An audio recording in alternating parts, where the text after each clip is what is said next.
Dan, thank you. Welcome to ESPN College Football Primetime, presented by Ram Trucks. From the home of the Blues, it's the American Conference on ESPN.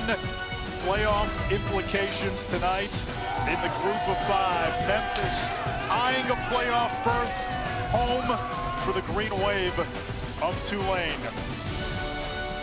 Jake Retzloff, the Tulane gunslinger. Brendan Lewis, quarterback for Memphis. Both QBs also lead their teams in rushing. Here's what's at stake.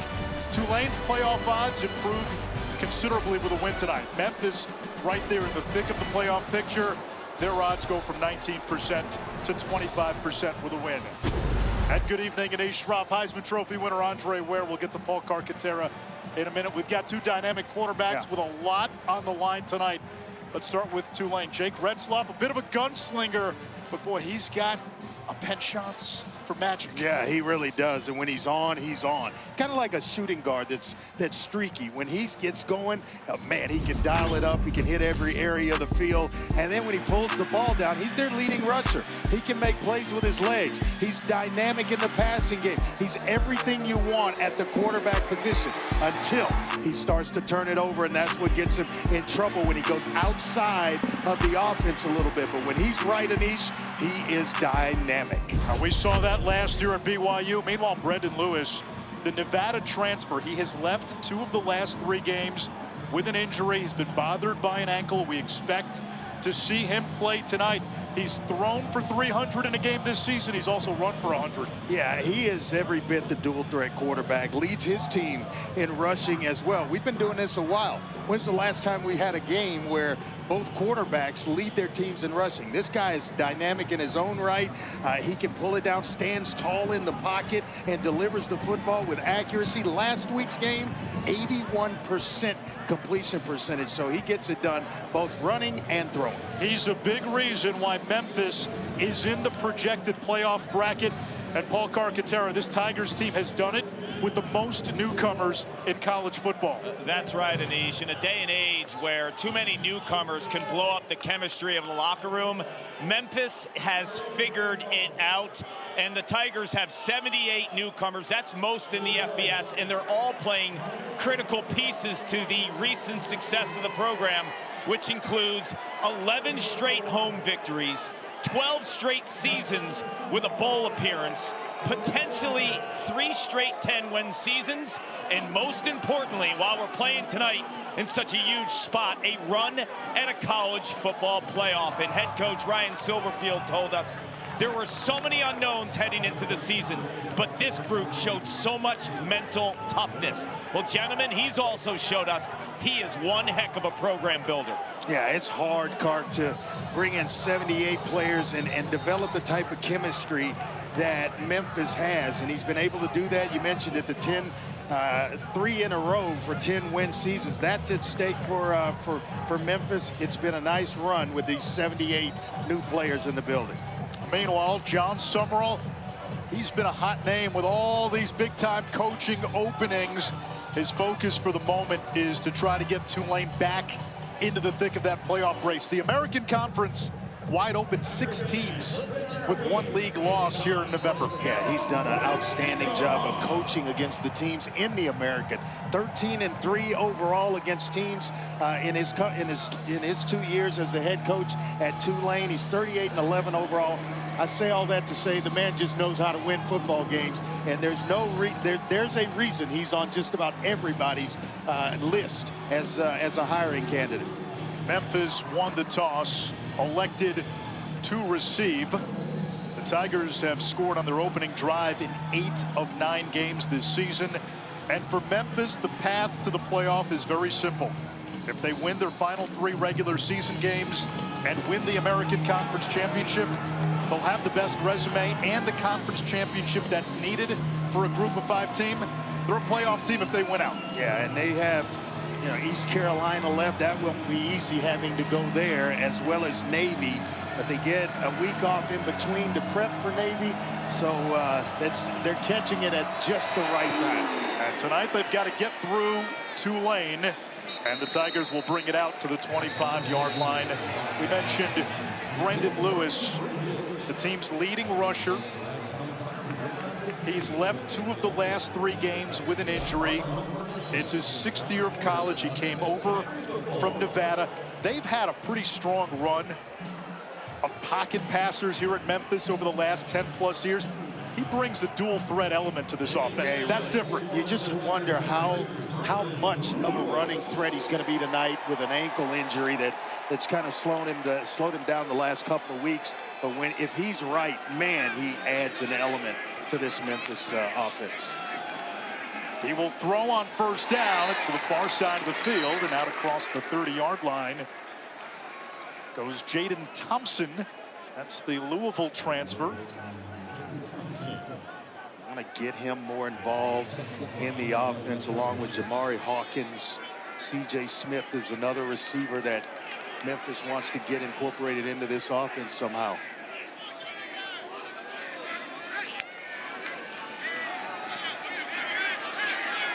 Throw to the wide side, and that's Cortez Bram, one of the top receivers in the American. He was Lewis's teammate last year at Nevada. And a guy, big target at 6'2", leads the American with 7 touchdown catches. So when you get him in the red zone, man, is he dynamic. But he's got speed.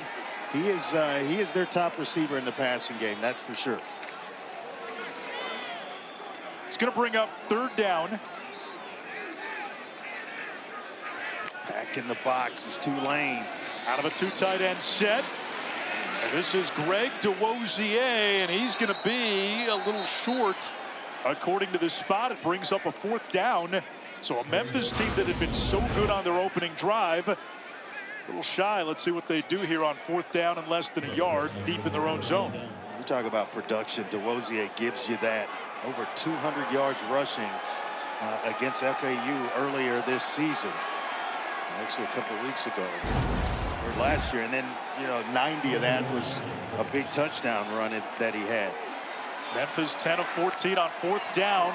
Trying to get Tulane to jump off sides. I can't imagine them snapping the football. And they got what they wanted. False start. Actually, false start. So it's going to be a punt now for Memphis, and Tulane with some pretty good field position. That's a promising start for a Tulane defense that was absolutely picked apart last Thursday at UTSA. It's just kind of a head scratcher in that game. Going down to San Antonio, nothing went right, turned the ball over 4 times, and that's part of their game plan tonight. And one of the keys to victory for Tulane is to just not turn it over. Lachlan Carrigan, the Australian, to punt it away. Omari Hayes lets this bounce. It takes a Tulane bounce and knocked out of bounds after a 36-yard kick. That game against UTSA was a head scratcher. I mean, they had everything in front of them, and they just went to San Antonio and were flat. Jake Retzlaff transferred in for BYU in the offseason. He's had some big games. This is a Tulane team that has wins against Northwestern and Duke. In the Duke game, Retzlaff had 4 rushing touchdowns. He can make plays with his legs. He's got 9 on the season on the ground and another 7 through the air. This guy can play the position.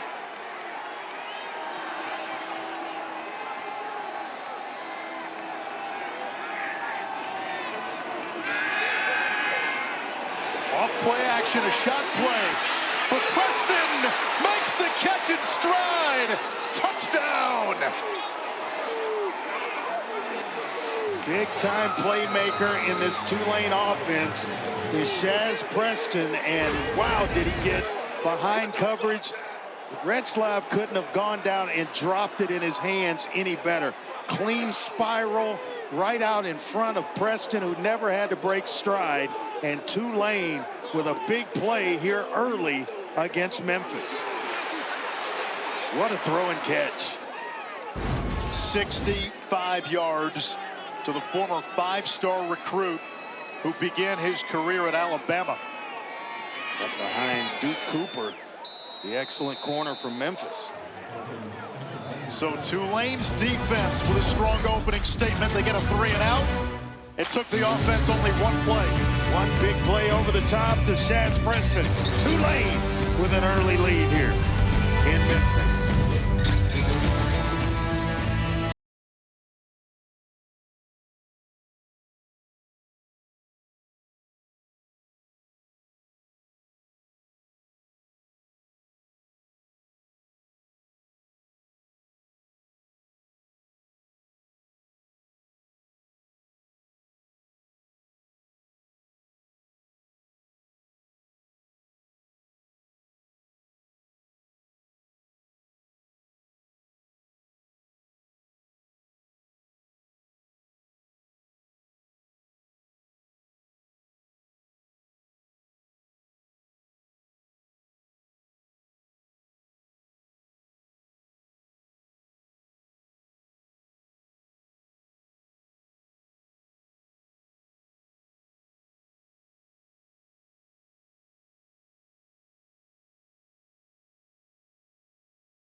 And Ashraf, Andre Ware, Shaz Preston with a 65-yard splash play. Yes, love it. Eating early. Yeah, feed the man. You talk about a big-time weapon in this offense. If they get him unlocked and going, and that's all that man does is just win football games. What a good football coach John Sumrall is. Fair catch called for, which gives Memphis the ball at the 25. Second drive here for the Tigers after they went 3 and out the first time. Clark mentioned 78 newcomers, the most in college football. It's hard to build a team from a chemistry standpoint when you bring in 70 new bodies, but yet still Ryan Silverfield has this team on the verge of winning 10 games again for the 3rd consecutive year. Just amazing production here at Memphis. Lewis moves the pocket, able to check it down for a short gain to his tight end, Ross. And Silverfield, Andres, had to use some camp counselor tactics. Yeah. He was telling us one of the things he did to build chemistry, he had players put up a photograph in their locker of somebody important. Then they would talk about it. Guys would open up. Other things you do in the cafeteria. Yes. Seniors mixed with freshmen, getting to know each other, and just all the stuff you do to team build, and obviously it's worked. On the ground, big hole, and across the 40-yard line goes Greg DeWosier. Actually, that's Frank Bizot. A nice run and a nice job up the middle. Walker, the center, Mitchell, Breland, those guys moving bodies up front and created a nice crease for Bizot. Bizot coming off that 3-touchdown game last week against Rice. Lewis, too much helium, second down. Well, Jack Chinchu with some pretty good coverage there on the back end. Hawkins the intended receiver, but Chinchu was right there with him, and maybe a blessing in disguise for Brendan Lewis that it was high, because Chinchu may have picked that thing off. Sam Howard, 15 and white, back for Tulane after missing the last 2 games. They say they have missed him. He is the emotional heartbeat of that defense. They say he's a thermostat, not a thermometer. When he's in a room, he changes the temperature. That's DeWosier, who had 3 TDs against Tulane last year, and it's Howard with the tackle. Yeah, Howard comes in with 31 tackles, but you mentioned the 2 games that he missed. He is a tackling machine and just plays the game. He's a captain. They love him. His team responds to his leadership and just loves playing the game. Every day to him is game day. There's also just something about a linebacker with a neck brace. You took the words out of my mouth. On 3rd down, Lewis steps up as a man open downfield. Flag down. Touchdown Memphis. If it stands, Jamari Hawkins. You can go deep, so can we. Let's see if this stands. There is a flag back at around the 41-yard line or so of Tulane. Let's see what this penalty is going to be here, but it looked like they're bringing the ball back, and they're spotting it at about the 2-yard line. So let's see here for the extra point.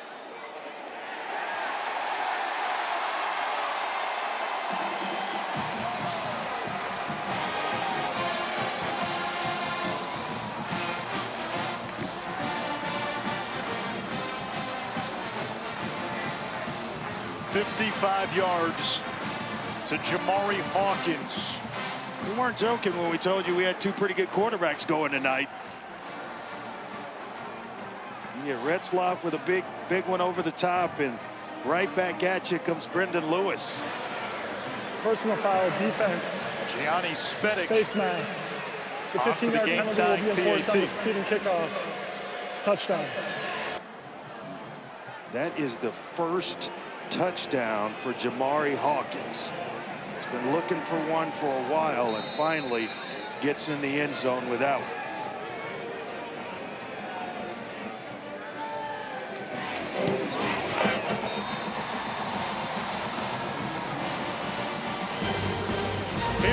Memphis, they have the pyramid. They used to have boxing fights there.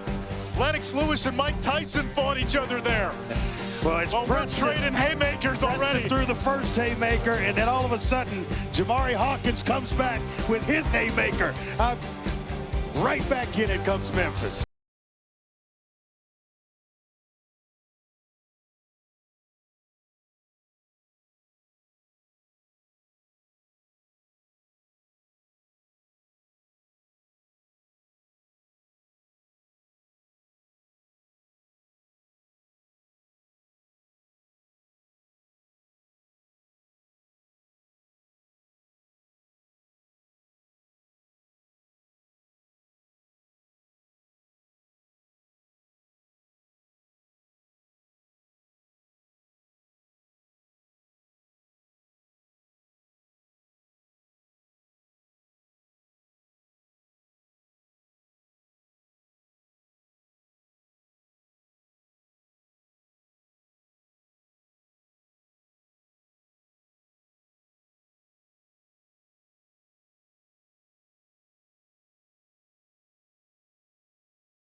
ESPN College Football is presented by RAM, official sponsor of the College Football Playoff.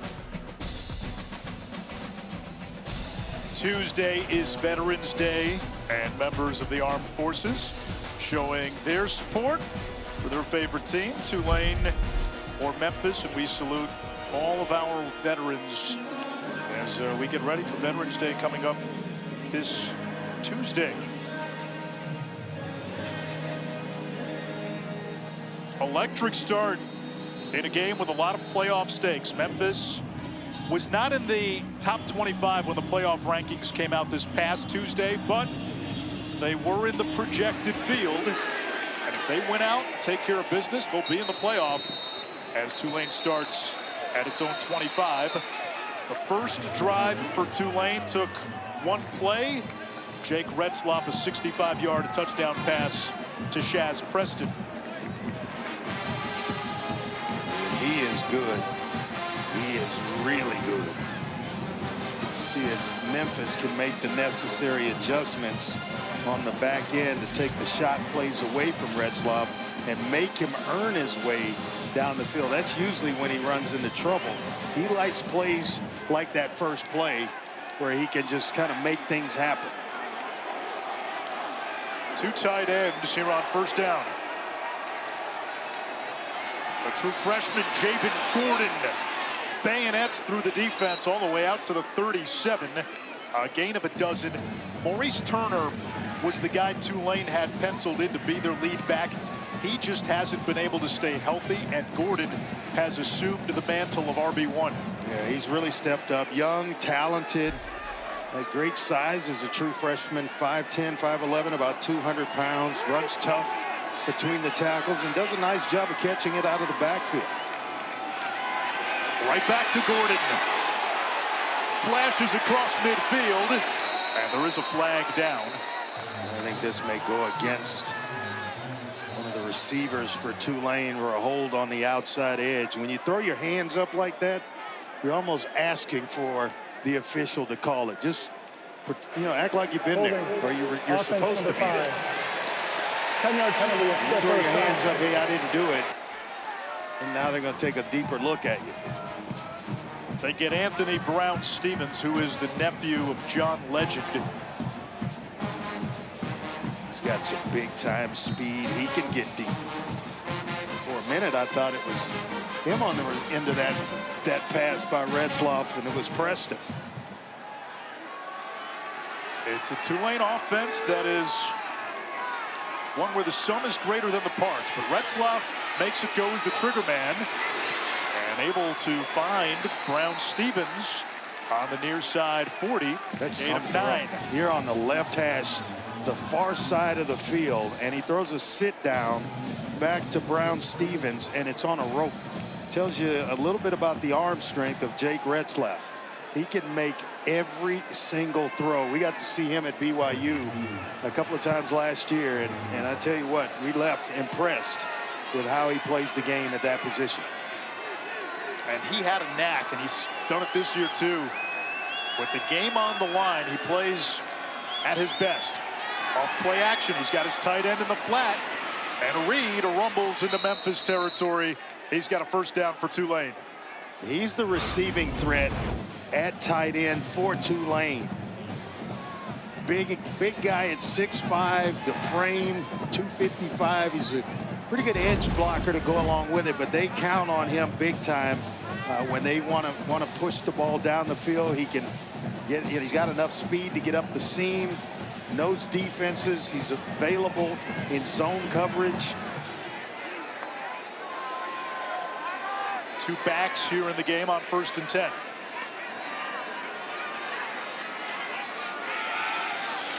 Zuberi Mobley, the FAU transfer. Kark? Retzlaff is looking super comfortable. Keep in mind, his first 6 games, he didn't throw a pick. His last 2, he threw 3, and he was pulled in that game against UTSA, but he is on fire early in this game. And John Summerall, when we asked him which direction he was going to go with his quarterback, he did not hesitate. He's believed in this guy forever. He recruited him when he was at JUCO. Yeah. And Summerall was at Troy. It was his first offer before he ended up at BYU. He loves this guy. A strike over the middle, and it's hauled in near the 15, the 50-year senior Bryce Bohannon. What a throw. I mean, watch the eyes of Retzlaff. Retzlaff's eyes, he's looking left, he comes back right and spins it right up the seam. I mean, looking coverage off against zone, keeping the safety in his spot, and then firing a strike right down the seam. Andre, they talked a lot about his footwork. They say when his feet are right, everything else falls into place. He's got tremendous arm strength. He can spin it. You saw it on that last play. But man, that kind of frames everything up for you. When your feet are right, you're pointed in the right direction, you can do what you need to do. Little quarterback power. Retzlaff, the team's leading rusher. And he's tackled by the nickelback Kamari Wilson. This is the area where Tulane has struggled the last few weeks, the red zone. Yeah, 17 touchdowns. They're about 85% overall in the red zone, but only 5 touchdowns over the last 13 red zone appearances. So this is where, you know, you win and lose a lot of games down here, putting up the extra 4 points versus the 3 that you get for just a field goal. Especially against a team like Memphis, which is elite in the red zone. Jabari McClure, just his 6th carry of the season. And it's Sam Brumfield, Memphis' leading tackler, coming up with the stop. He's got an extra gear, a gear that not, you know, some of these other backs don't have, and just a dynamic playmaker. They're trying to get him reincorporated into their game plan, get him some more reps to take advantage of exactly that, his speed into this offense. The issue with McClure has been ball security.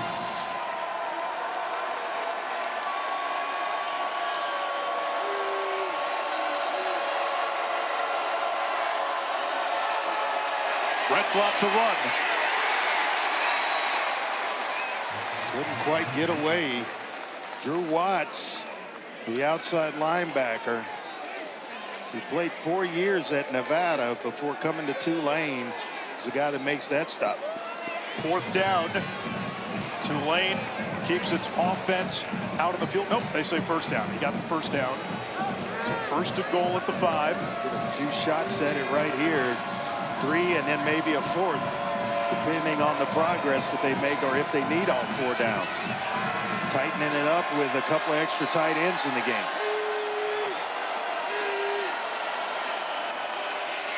Gordon gets to the edge. Stiff arm into the end zone for a Tulane touchdown. This freshman, this kid is good. Gonna hear a lot about him in the coming years.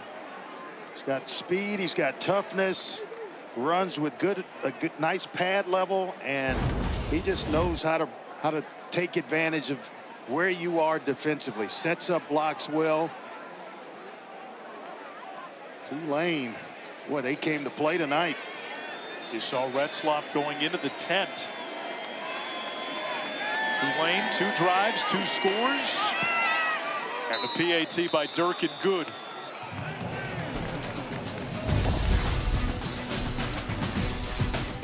Boy, Gordon just finding a nice spot on the outside, fighting to get to the pylon. It's going to give Tulane a 14-7 lead.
Introducing Verts. Swipe for news and highlights. Now available on the ESPN app.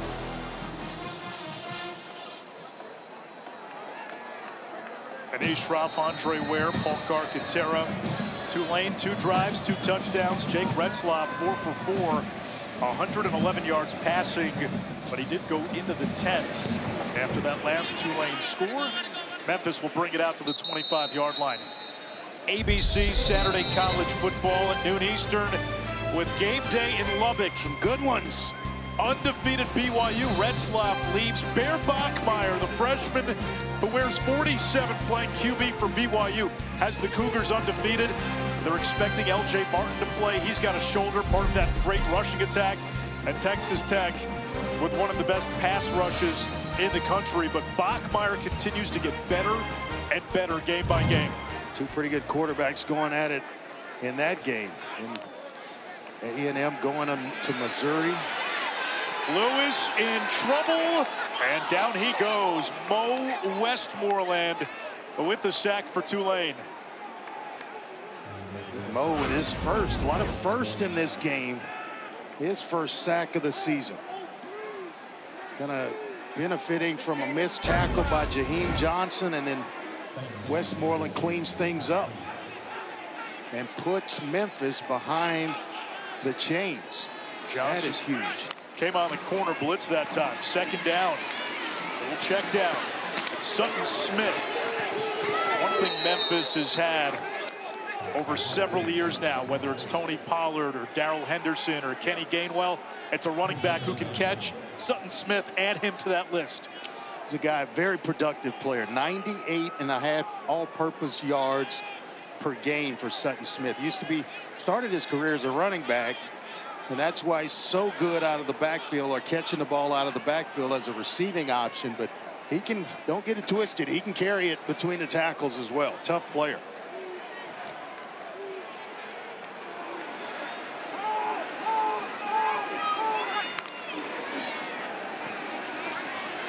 Lewis on 3rd down.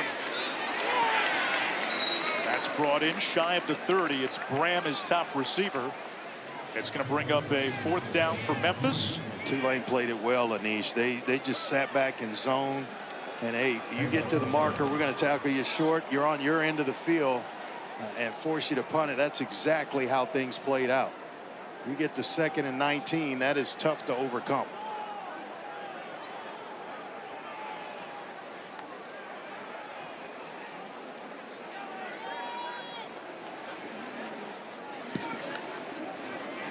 Carrigan's punt.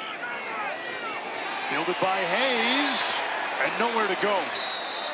46-yard punt, no return. Okay, this is what happened to Jake Retzlaff on the last Tulane drive.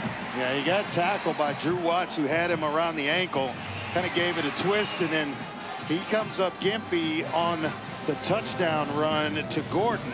He's been in the tent for a while. Well, let's see if he indeed takes the field. It's going to be Brendan Sullivan.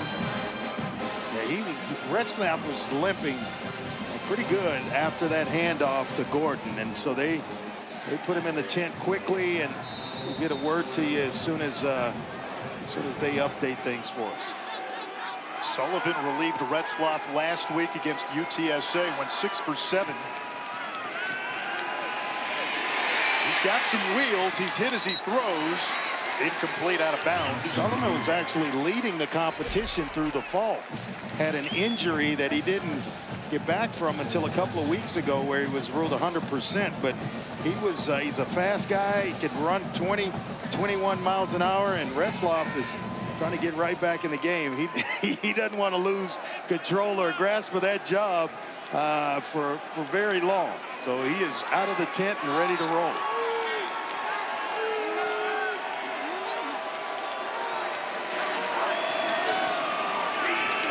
Handoff on 2nd down, and Gordon gets devoured immediately. Jake Retzlaff didn't just exit the tent. He sprinted from one end of the field to the other and wanted to get back into that game. But, Andre, you mentioned Brendan Sullivan is a capable backup. He was leading the race to be the starter until week 3, when he was injured on a goal line play and practice, and He's an athlete, too. He could run 21 miles per hour, but make no mistake about it, this is the hot hand right now in Retzlaff, and good news for Tulane in this monster third down. He's perfect in this game. Retzlaff back in. All day. And now he's got to flush it, nobody open. And they may get him for grounding here. I don't think he was outside the tackle box, and the only white jersey in the area was an offensive lineman, and there comes the flag. Intentional grounding. Offense number 12. Lost it on the spot of the foul. It's not fourth down. I think the only guy close to the football was Reese Baker. Was their starting right tackle.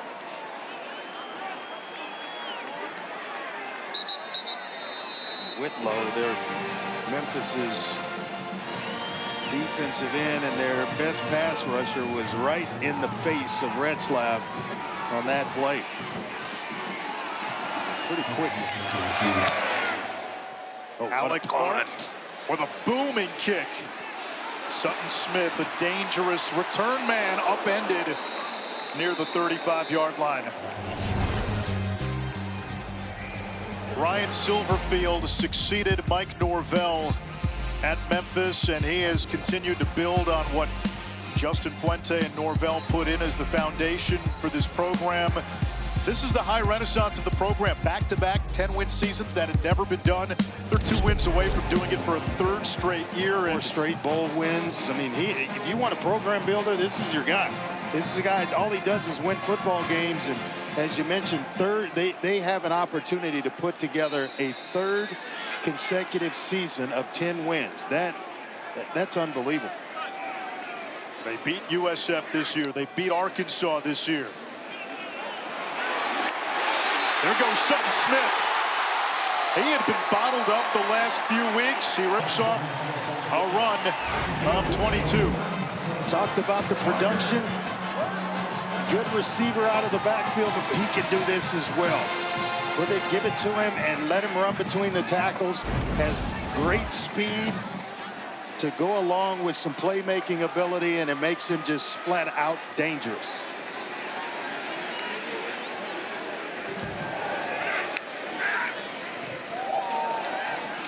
They go right back to him, and he's met by Sam Howard. Howard is a guy who finished the ECU game with a cracked fibula. He's now playing with a foot plate. It's amazing. You know, most guys, it would take 4 to 6 weeks. He's back in about half that time. The coaches think that he's got NFL level talent. And I mentioned earlier, every day is game day for Sam Howard, and his motor is just unreal. They set up the tunnel screen, and there's Cortez Bram again, 2nd in the American in receiving yards. He's their top receiver, and mentioned earlier, leads the American with 7 touchdown catches. So this is a guy you got to know where he lines up every single time, because he's a guy that can hit you for big ones after the catch, whether it's a tunnel screen like that or just utilizing his speed to get over the top.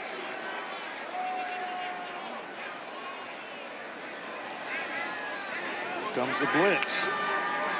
Final seconds, 1st quarter. Lewis evading the pursuit, throws downfield. He's got an open man inside the 30, all the way down close to the 20-yard line.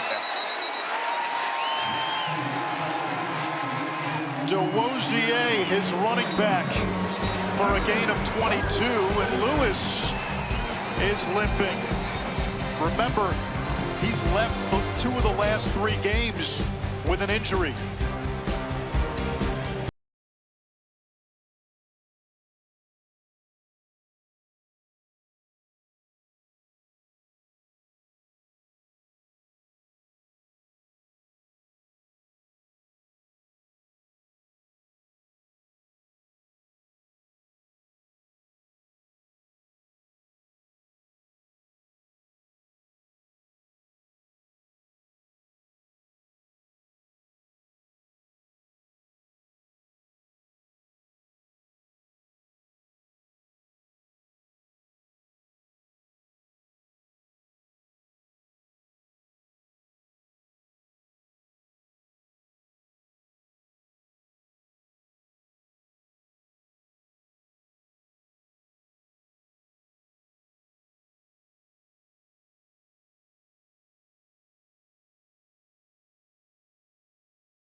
Back in Memphis with Tulane head coach John Summerall. With Memphis's offense being so multiple with their dual threat quarterback, Brandon Lewis, what's the best way to defend them? Well, you got to get them off schedule on an early down, get them behind the chains. If they're allowed to stay on schedule, they're a real problem. They got a bunch of good players all over the field in the skill positions. And we got to create a negative or two to put them in tight spots. Thank you, Coach. Thank you. Yeah, Carg, that's exactly right. When Memphis was faced with 2nd and 19, hard for them to overcome it. It forced a punt, and Tulane went right down the field and put points on the board. And a new quarterback for Memphis. It's Arrington Maiden. So the hope for Memphis is that the ankle hasn't flared up too bad. Maiden with a big hole. Touchdown. First play. Maiden voyage to the end zone.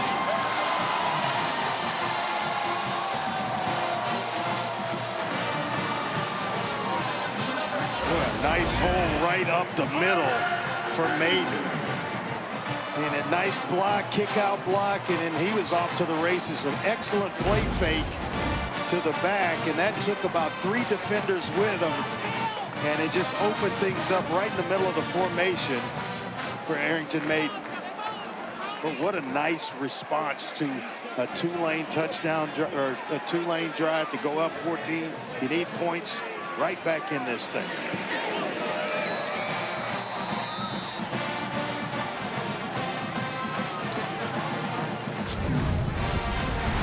For 20 years, Allstate has celebrated every field goal and extra point made at participating universities by donating to the university's athletic scholarship fund, supporting all student athletes. Thank you to Allstate. A lot of congestion in the American Conference. You've got 6 teams entering the weekend, all with 1 loss in conference play. Memphis is one of those teams where they don't have to worry about anybody else as long as they handle their business. Take care of their business. And tell you what, we got 2 heavyweights going at it in this one. Tulane not backing down whatsoever, with Memphis being the home team, and now they get to hold serve here and see if they can continue to score.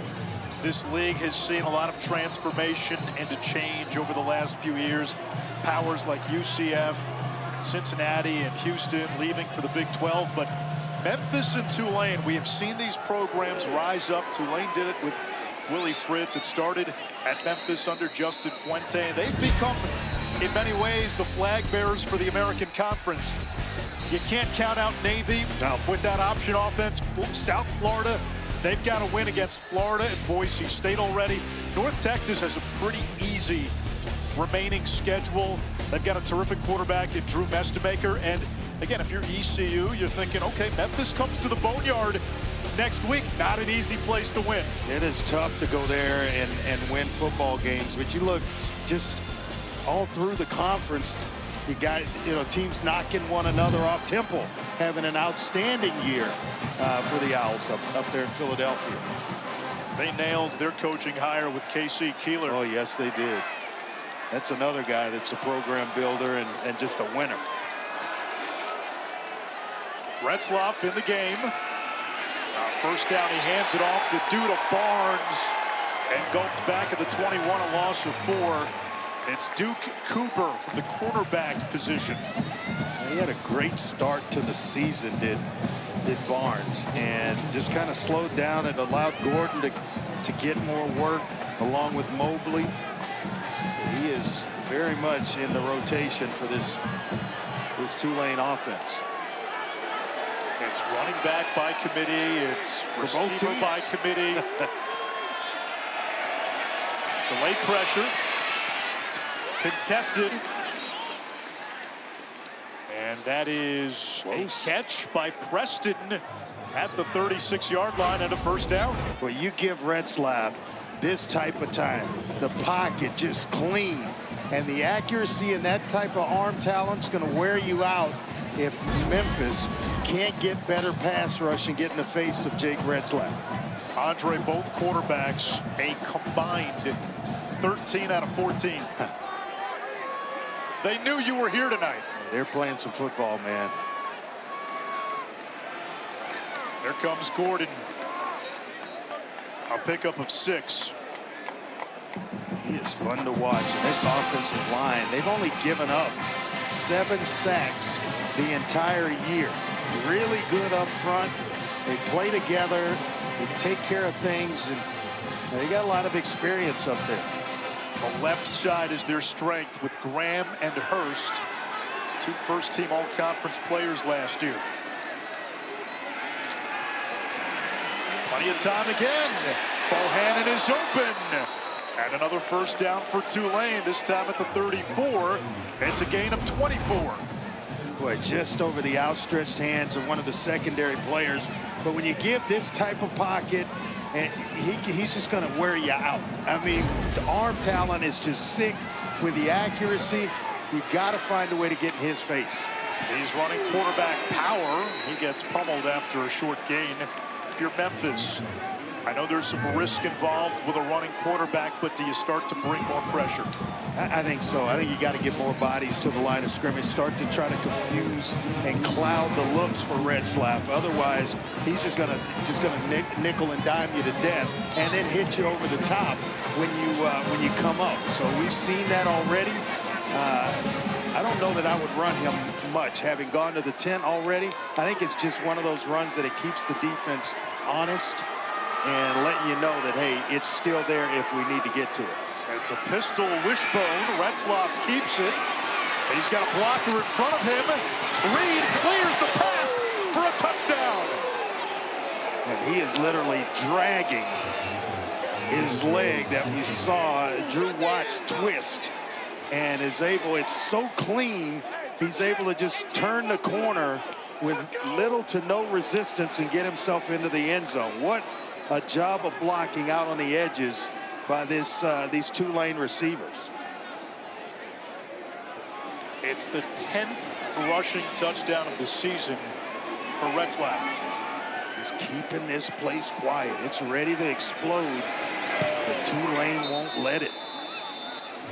You get the sense 21's not going to be enough tonight. No. Maybe double that may not be enough tonight. What a job by Retzlaff getting into the end zone, giving Tulane a 7-point lead.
From Memphis, it's ESPN College Football Primetime presented by Ram Trucks. Memphis and Tulane both in the conversation for the college football playoff. It's the highest ranked group of 5 conference champion. And Memphis, while not in the top 25 when the rankings came out on Tuesday, for now, they are in the projected field as the 12 seed. Now, keep an eye on James Madison. That's one team outside of the American that's got a chance, too. For now, we check in with Bristol and Zubin.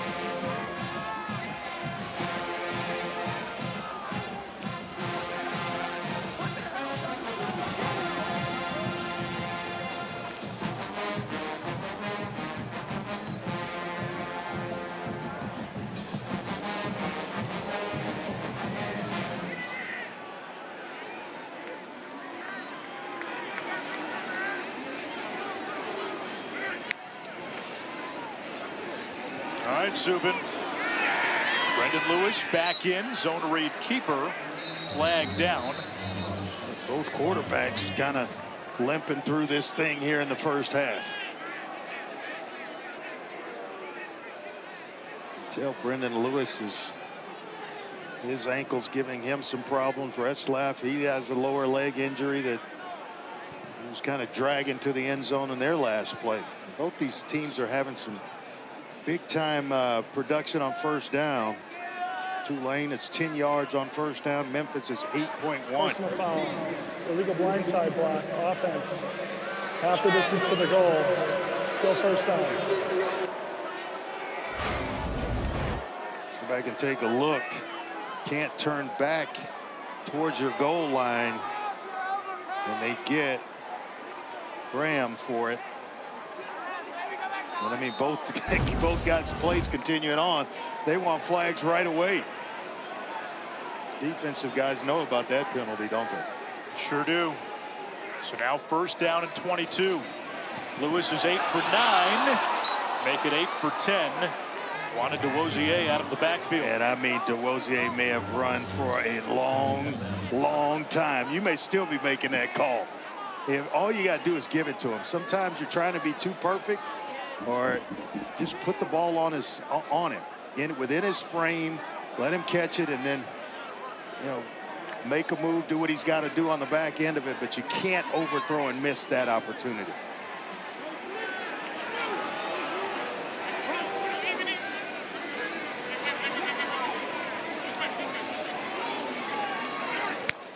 Tulane showing blitz. It's a 4-man rush. Howard chasing Lewis, who chucks it out of bounds. Kark. We know about the ankle injury with Brendan Lewis, and he didn't receive any medical attention the last time he was on the sideline. Don't be surprised if Arrington Maiden has some designed run packages. He's a run-first quarterback. Lewis, they want to conserve him a bit. Let him beat you with his arm. Tulane's going to force him to do exactly that here on 3rd and 22. They are all the way back to about the 35-yard line. Rushing 3, dropping 8. It's a run play. And not much for DeWosier. Did get 8, but well shy of the first down marker. So 4th down, Memphis to punt, and Tulane now with a chance to go up by 2 scores. You have to be impressed with the way Tulane's playing right now, both on offense and defense. And any type of return here on this punt return, they're gonna, with Mari Hayes, they're gonna have some great field position to start their next drive.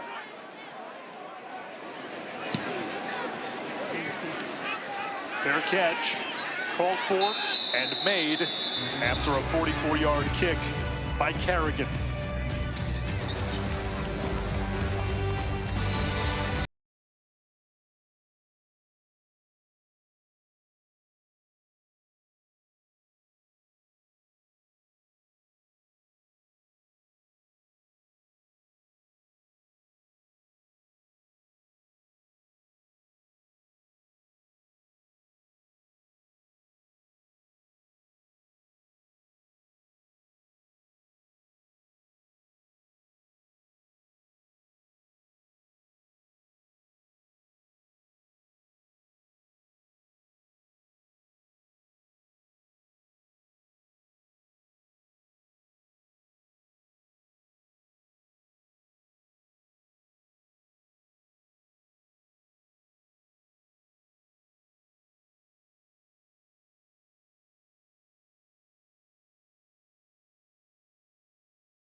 Our Friday night spotlight is on Chandre Hurst, the Tulane offensive lineman from Cartersville, Georgia. Hurst is part of an offensive line group that's allowed only 7 sacks all season. He was a state champion heavyweight wrestler in the Peach State and was ranked 11th nationally. Chandre loves to cook food and was passionate about being in the kitchen in middle school and have cook-offs with family members. His favorite dishes to date include chili, smothered barbecue chicken, and 4-cheese pasta. He's fed up to 30 teammates at a time, and every morning wakes up and makes himself a complete breakfast, all for himself. I know someone who loves a sweet breakfast. Andre, I tell you what, he's in the right city, New Orleans, No doubt. to be a culinary master. No doubt. I don't know who Clark's talking about with a sweet breakfast. I'm guessing it was period. the guy who had second helpings of the banana pudding. Jamari McClure picks up 5. And you talk about all that Hurst has accomplished. He was a state powerlifting runner-up. So a guy that he just checks a lot of boxes in terms of being a good offensive lineman, just a redshirt junior. So has one more year, but man, he is some football player on that offensive line for Tulane. Cartersville, Georgia, same high school as Trevor Lawrence. But the blitz coming, that throw on the money, and that's a first down for Anthony Brown-Stevens. Retzlaff a perfect 7 for 7 to go along with a 33-yard rushing touchdown in this first half. That tack on whatever he had there to the 150 he had before that throw. He has a touchdown pass, a touchdown run, and just unfazed by a blitzer that came free right in his face on that play. You talk about dialed in tonight. Jake Retzlaff is exactly that. Coming off his worst game of the season. Off play action. Another deep shot. That's caught. It's a Tulane touchdown. No flags on the field. Anthony Brown-Stevens.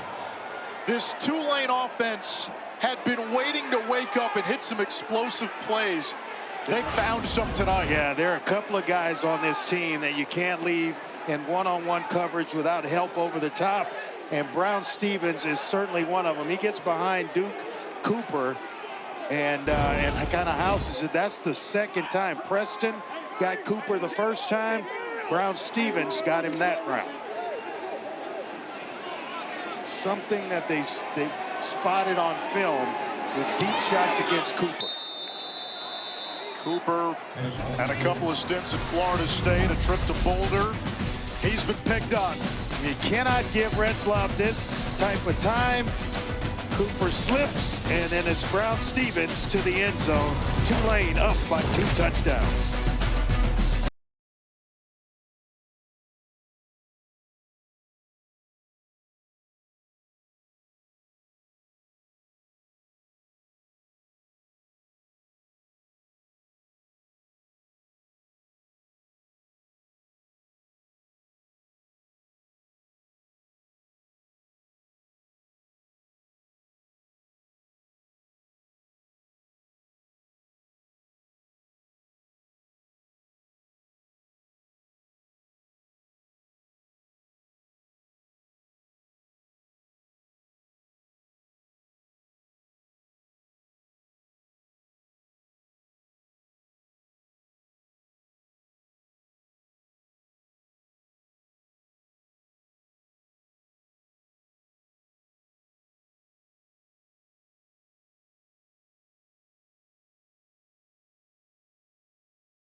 back and take a look at the touchdown pass from Retzlaff to Brown Stevens. That's his read, right in the middle. The safety's going to flatten out with the tight end to that side. The play action goes that way. Everything tells him run, and he just flattens out. He sits there. That gives the post route to Brown Stevens, working against the corner Cooper, and you can't cover for that long Retzlaff. It's like he's throwing or having a 7-on-7 session here. No pass rush whatsoever. You give him that kind of time, he's going to make you pay. He's got time to read a book back there. Week 10 of the NFL starts with the Sunday NFL Countdown Crew at 10 a.m. Eastern on ESPN. George Kittle's tribute to vets. Drake May, conversation with him. He has taken the leap. And then the Monday night game, maybe an NFC Championship preview. Eagles going to Lambeau to take on the Packers. Eagles beat the Packers in the playoffs last year, although Green Bay lost at home last weekend to the upstart Carolina Panthers. Big win for the Panthers. Lewis finds Bram. Pinballs off a defender to the 40, a gain of 15. Got to get Bram going. Hawkins again, Bussey. All these weapons, and then the three running backs. It's been mostly Sutton Smith and DeWosier, but Pesot's got to get going as well.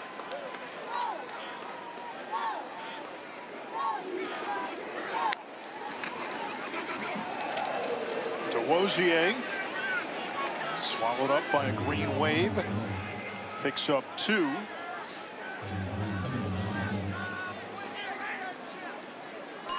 Sixth-year senior, second with Memphis. You got to give credit where credit's due. I mean, Tulane coming in here on the road, big win. Everybody knows what's at stake, and they have really kind of taken it to Memphis here in the first half. Defense has come up with stops. Big bounce back game for Retzlaff. Lewis standing in the pocket and delivers a strike. He looks good to midfield. You see that on video when you're getting ready for a game like this. Lewis, you talk about being a dual threat quarterback, but in order to have that effect on a defense, you got to be able to complete passes to open things up for yourself in the run game. And boy, he looks good when in the pocket, just delivering the football with accuracy. He never looks panicked or rushed.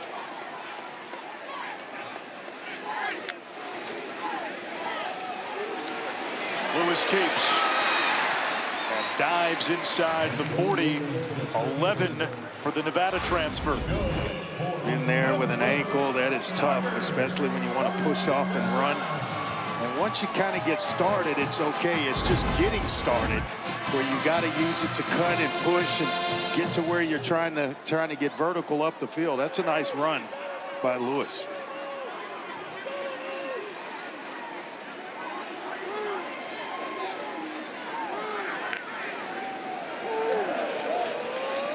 Quick throw to the right side. That's brought in by Marcelo Bussey. Let's go back to Brendan Lewis. He began his career in Colorado. Actually started 12 games for the Buffs back in 2021. Lost his job the following season. And then before Dion and Shador got there, he entered the transfer portal, went to Nevada, was a 2-year starter, all conference, and came to Memphis. They weren't quite sure what kind of passer he would be. He has more than impressed them as a true dual threat.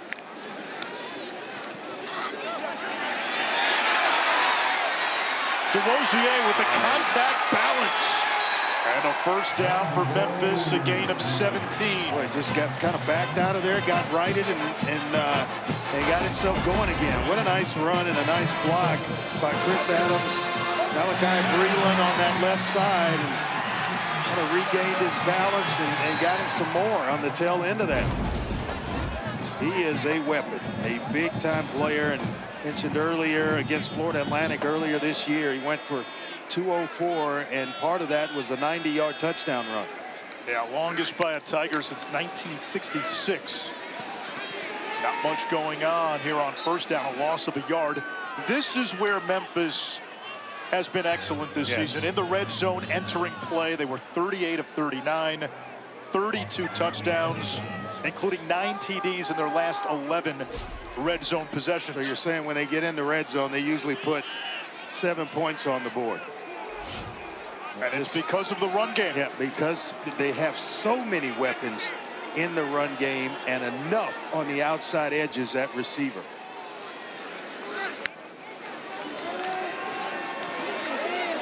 To the end zone for Graham. Incomplete. He was out of bounds. I don't know. I thought maybe he had 1 foot come down inbounds. Got to take a nice long look at this. One hand to bring it in. Foot's in. Does he control the ball? Let's bring in our rules analyst, Matt Austin. Matt, did he check off all the boxes needed for a completed catch? This one's extremely close because he did get a foot down inbound, as Andre said. He is bringing the ball in. I don't think he firmly controlled the ball until he had already begun his step out of bounds. So I think this is actually going to stand or be upheld as an incomplete pass. I just don't see firm control while that foot's still on the ground. I agree with you, Matt. I just like the effort. Sometimes I want to reward the effort. Man, what a play. Just kind of ran out of room about 3 inches more, and it's a touchdown catch. He is tough in the red zone with that big frame at 6'2" and over 200 pounds. Tough to handle down there because he's so strong. He had the game-winning touchdown in the comeback win against South Florida. Well-traveled. Last year at Nevada, 2 years at West Virginia, 3 years in junior college.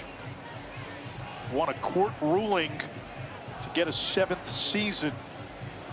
That all started with Diego Pavia, the Vanderbilt quarterback, where the NCAA allowed players to essentially not count a year of junior college and apply that to eligibility at this level. I think we're caught in the middle of a bunch of rules right now. We're in the Wild West. Yeah, I mean, big time. Taking a long time to review this. That pass by Lewis, just to give him an opportunity, putting it in the vicinity for Bram. That was nice. Well thrown. And if you're Memphis, you need a score here. You need the big points just to keep pace with what Retzlaff and the Tulane offense has been able to do. Yeah, I'm not sure what else they're looking at here. I know, I think the ball is still moving down his belly with one hand on it as that foot comes off the ground. So I think this is kind of obvious that it's incomplete, but again, they could be looking at a different view that I'm not seeing.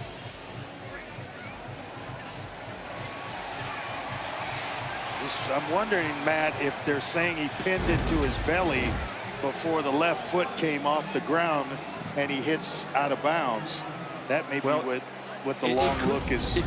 It certainly could be, but it has to be clear and obvious to overturn the call. And at this point, I just don't think that it's clear and obvious that he's got it pinned. He might have, but might doesn't really come into play. So close. You slow it down like the last look. After reviewing the play, the ruling on the field is upheld. It's an incomplete pass. It's stayed down. They have the crowd worked up. You look at a play for that long, absolutely you're going to get worked up. That was one of the largest boos I've heard in a while. He did not like that decision. Instead of 3rd and 11 for Memphis. Tulane shows blitz. 4 wides here. Man coverage all the way across. Pressure up the middle. Lewis steps up, trying to get away, and finally submerged. Santana Hopper and Sam Howard combined for the sack. Well, and if you're Lewis, you want this back when you're watching film. When you escape from Rodgers, you want to throw it somewhere in the vicinity of a receiver and just maybe over his head to get the ball out and away from taking that sack. And then once he holds on to it, there are about 3 or 4 other white jerseys that are going to show up. A 44-yarder for Spedick. On the season, he's 4 for 4 from 50 plus, just 1 for 4 between 40 and 49, and we got a penalty marker. He's got a big leg. He hits him from 55 on the regular. False start. Kicking team number 68. 5-yard penalty, 4th down. It's going to continue to make this difficult for Spedick. It's Jonathan Young, a reserve tackle that's in the game for Memphis, that has the false start, and get to do this all over again now from about just about 50 yards or so, 49 yards. 49-yard kick.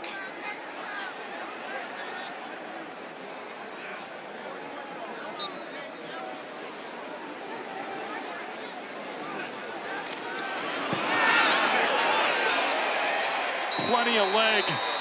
I mean, plenty.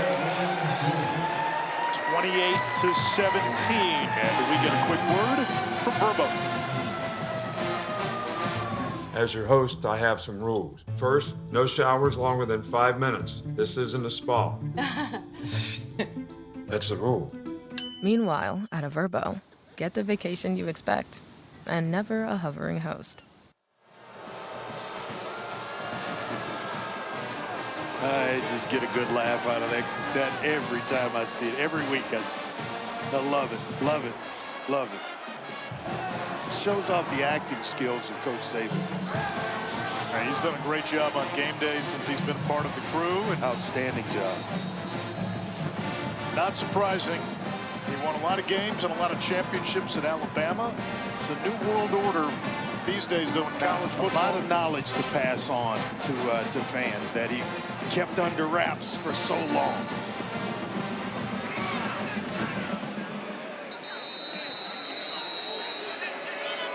Tulane gets the ball first to begin the 3rd quarter. They've got it now, and Jake Retzloff, after his worst game of the season last week, has been sublime tonight. He comes out humming to Preston.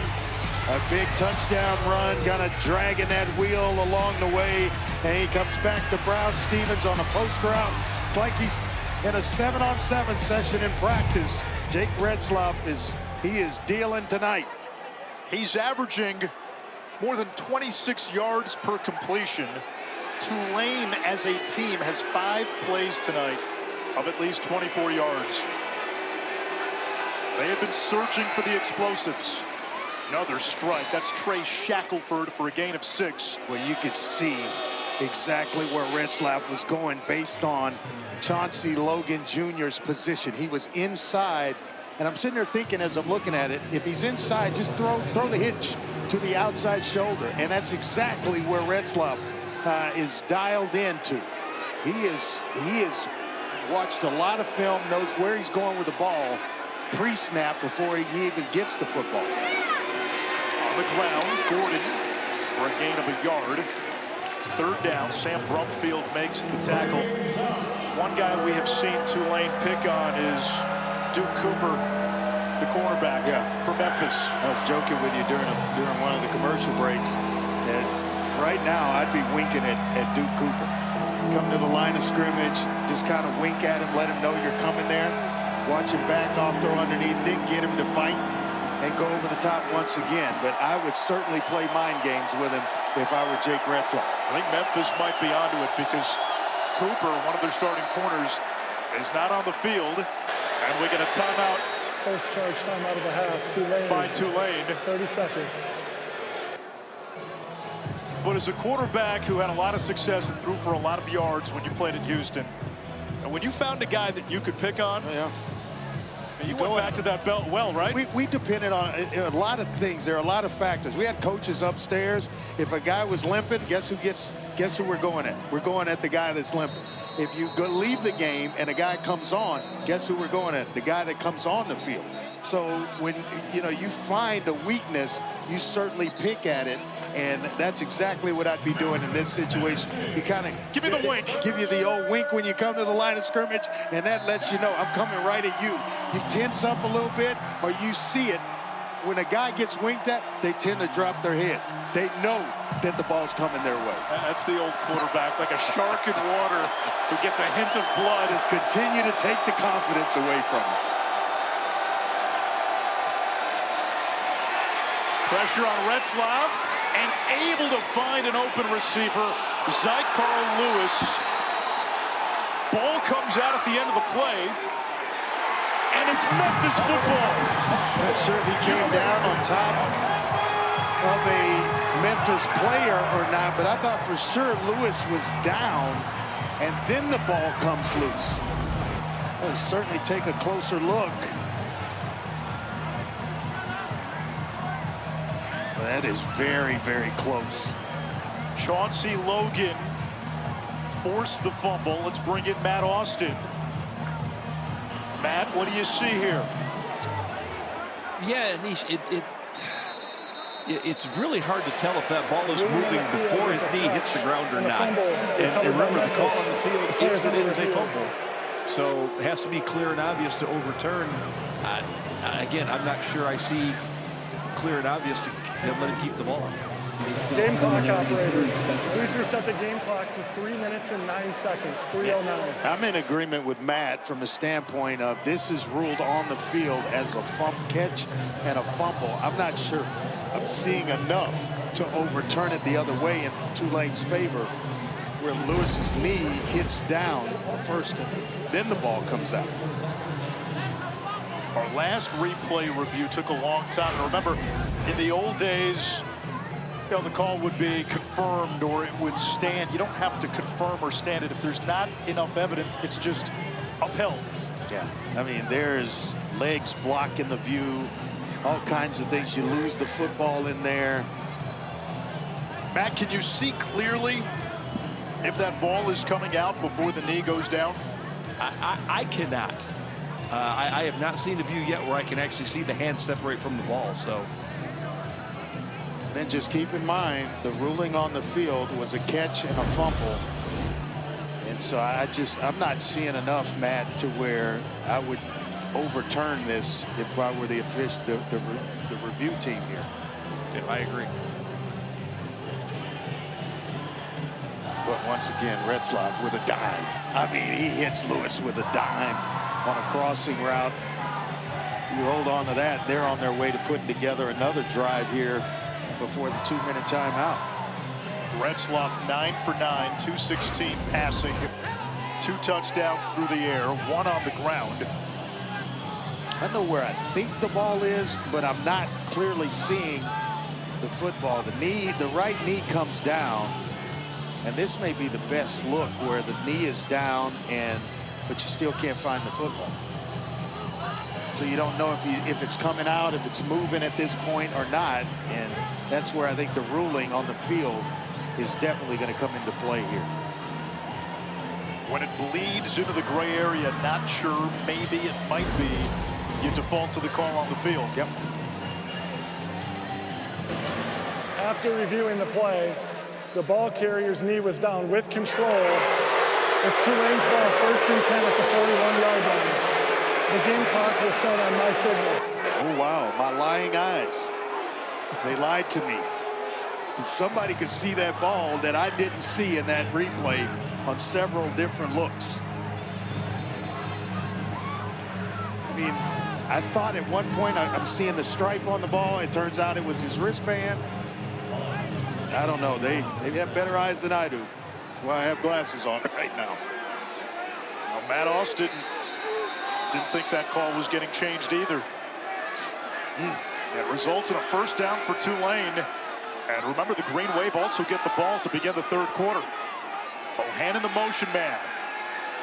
Retzlaff perfect. He remains perfect, and that is dropped. I jinxed it. I gave Justin Reed the catch before he could hang on. 1st incompletion for Retzlaff. I'd go to Justin Reed as he's on his way back to the huddle and say, hey, you know I was perfect until that drop that you just had? You want to make it up to me. I'm going to come right back to you right here. You make it up to me right now. Well, you know, Reed did have the lead block on Retzlaff's touchdown run. That's true. So you excusing that drop? I don't know. I'm not sure I would be that forgiving that fast. You give him the old wink. It's tough to go. It's tough to be perfect in a game. Empty set, second down. Edge pressure, Retzlaff into traffic. His receiver hangs on. It's Bohannon, and he takes a big hit. Tulane in plus territory. Not a big guy at 5'9", 185 pounds, but shows some big-time toughness being hit and contacted by a middle linebacker in Broomfield. And he gets teed off on and is able to hold on to the football there. Amazing. Third catch by Bohannon. He's spreading it around, isn't he? 300+ yards of total offense for Tulane. That's the freshman running back Gordon. He picks up 8.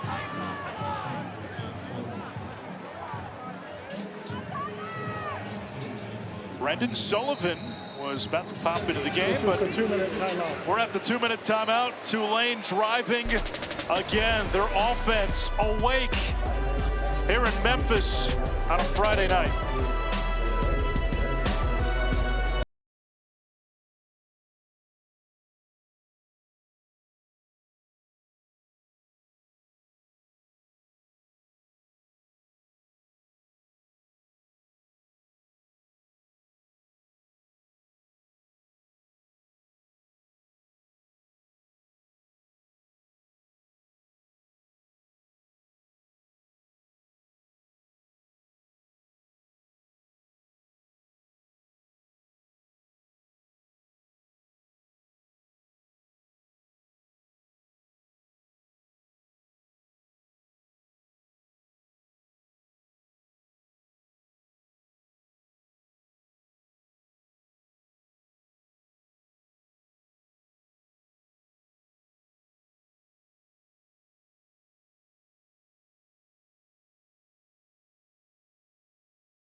Yeah, Tulane's got a chance tonight to make things quite interesting in the American over the month of November.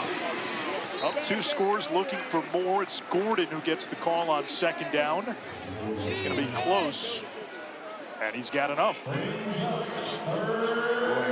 They say he's going to be short now. Originally, but they're doing an outstanding job in terms of not leaving much time on the clock for Memphis to put a drive together and then trying to score the big points of their own before they go into halftime, getting the ball out of the locker room.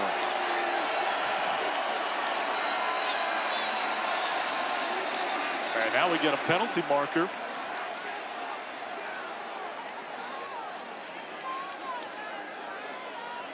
He may call Bohannon. False start. Offense, number 11. Memphis has declined the 10-second runoff. The game clock will start in the snap. It's Trey Shackelford that flinched a little bit for Tulane. And that's one you can't have. It's 3rd down and 1, now 3rd and 6. Well, their average 3rd down to go has been 3rd and 2, and with that penalty, it backs them up and makes it more challenging. They played basically a perfect first half. Now from here it could be 4-down territory. Barnes is the running back. A 4-man rush. Retzlaff finds Shackelford. He's got room to run. And zooms out of bounds after a gain of 22. That's how you make up for a false start. Play. Yeah, that's how you make up for that penalty, is catch one underneath and then turn it into another big play for Jake Retzlaff and this Tulane offense. Just kind of drag across from the bottom. And Retzlaff just gives it time. He's got a lot of it, and nice job there by Shackelford for giving his number to his quarterback and then turning it into a big play. And by getting out of bounds, he stopped the clock.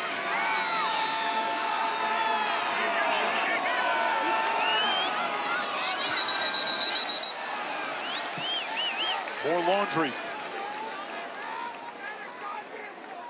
Yeah, another false start here.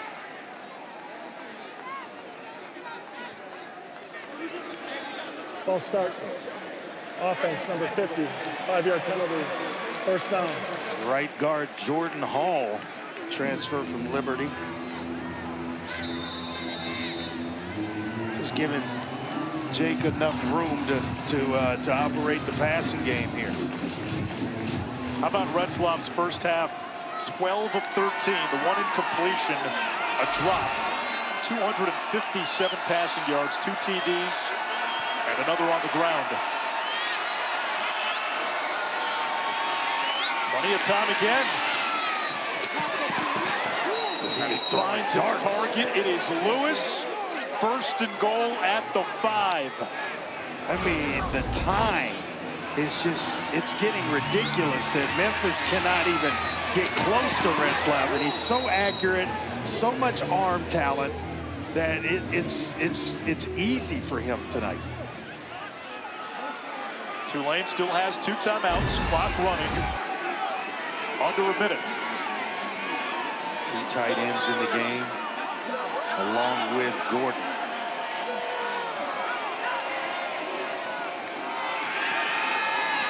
To the end zone, wide open, Preston, his 2nd touchdown.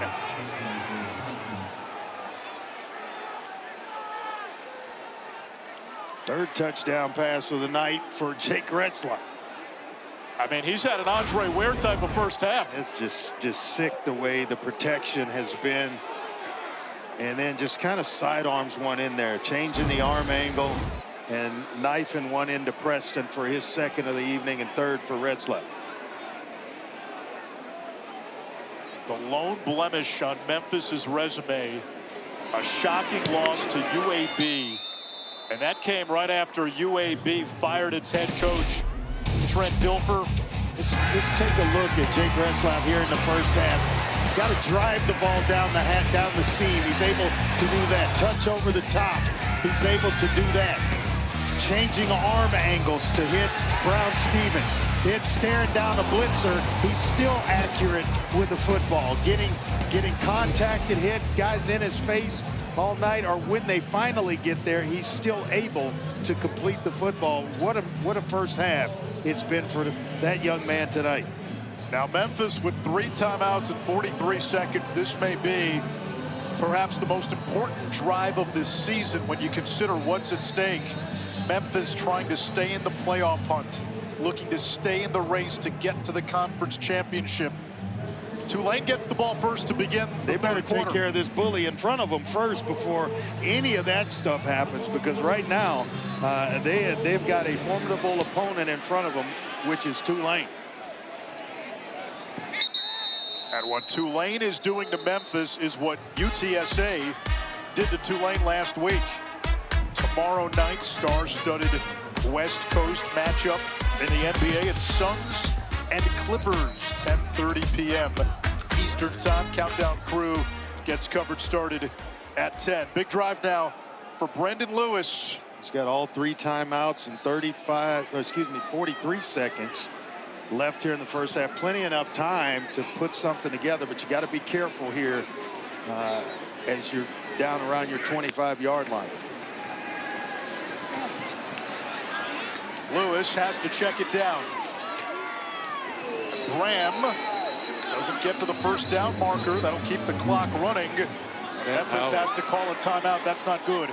Sam Howard is down in pain, trying to get up. Remember, he missed 2 games.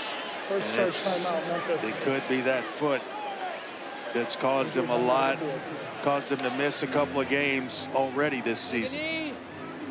He's the heart and soul of that defense, of that team.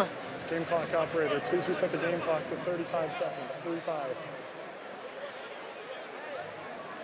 Thank you.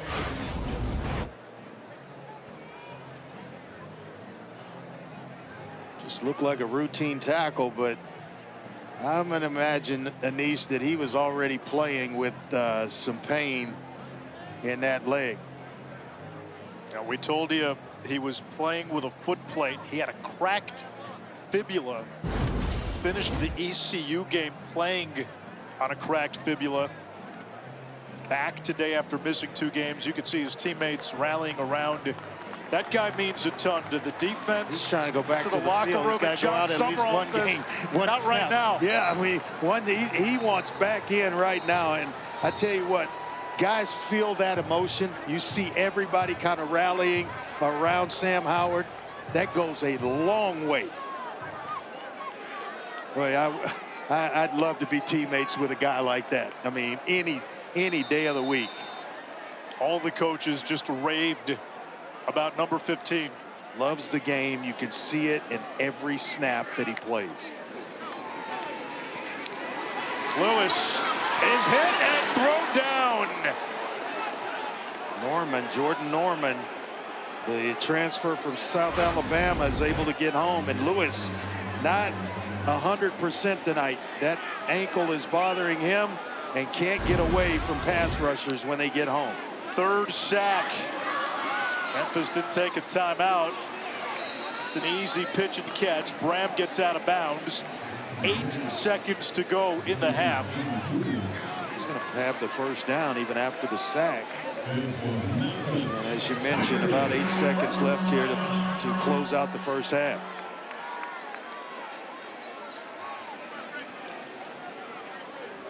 They got a kicker with a big leg. If they get a chunk play and there's time, Spedek's got a shot. 3-man rush.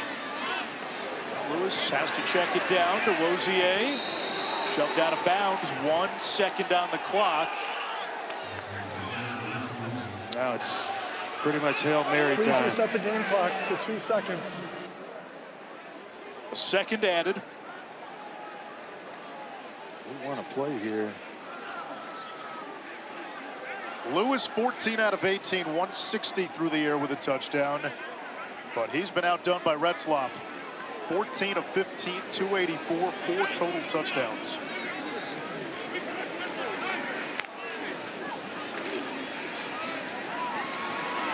Over to the far side. That's Kluse, tackled at midfield. And that's how the first half ends. Some Boo Birds here in Memphis. A little bit of angst for a Tigers team that was feeling pretty good after the rankings came out Tuesday. Zoom it.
Welcome back to ESPN College Football Primetime, presented by Ram Trucks. It's the American Conference on ESPN. A bit of a shocker after one half. The road team, Tulane, leading Memphis, a team right in the middle of the playoff hunt, 35-17. And Ishraf, Andre Ware, we'll get to Paul Carcaterra in a minute. A lot at stake for Memphis. We talked about that in the first half, but Tulane and Jake Retzlaff, the story in the first 30 minutes. Well, you want to talk about hot. I mean, that's probably the best half of football he's played in his entire collegiate career, but he could not miss in the first half of this one. 14 out of 15 as we look at tonight's game track, brought to you by American Express. Retzlaff threw for 3 touchdowns, ran for another, and this Tulane offense feasted on big, explosive plays. Yeah, just dialing them up. He's hitting guys from, basically every way you needed to hit them, changing arm angles, driving the ball, throwing with touch, everything it takes to be a really good quarterback. Jake Retzlaff showed that in the first half. We check in with Paul Carcaterra. We also saw Retzlaff in the tent in the first half, and John Summerall, Tulane head coach, said he is a tough son of a gun. He would take anyone in his quarterback room in a dark alley, and Retzlaff's been so successful, he said, because of the protection the offensive line has provided, but he's just seen things extremely well. He also thinks Memphis will show some different looks defensively in this second half, and then for his defense, he loves the pressure they're getting up front and putting on Lewis. Gordon on first down. Tornadoes across the 35. It's a gain of 15 yards for the freshman Javen Gordon. Yeah, they have to show something differently, or Retzlaff is just going to continue at the pace that he was on in the first half. You got to mix, you got to blitz, you got to get in his face to force the ball out of his hands. He's got time again. He's got an open receiver. Yet again, it's Bohannon zigging, zagging all the way inside the Memphis 20.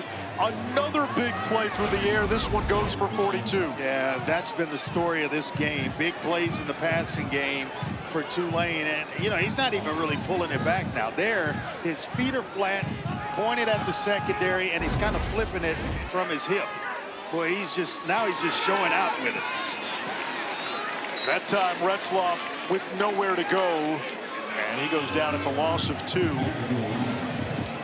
15 out of 16, 326. And after that's, Clark told us he went in the 10th for a little while in the first half, missed a play or 2, and then came right back, wanted back in the game, and just kind of picked up exactly where he left off.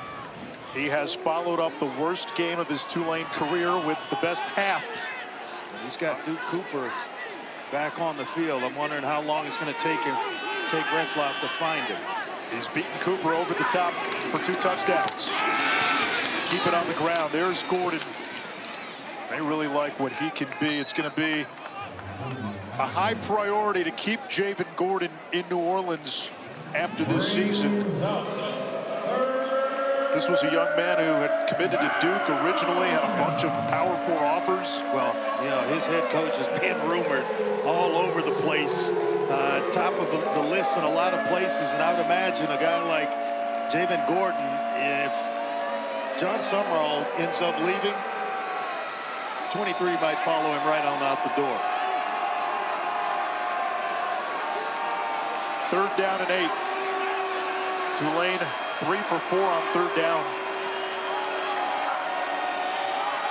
Screen pass. Lewis snakes to the outside. With the precision in which they're operating, throwing those tunnel screens. No wasted movement from Retzlaff to his receiver there, Lewis. He's a little bit short. It's 4th down. And the kick team with Durkin will come on. Durkin had made his first 14 field goal tries of the season before missing a little 23-yard chip shot last week. Take the points here early in the second half. A 30-yarder for Patrick Durkin.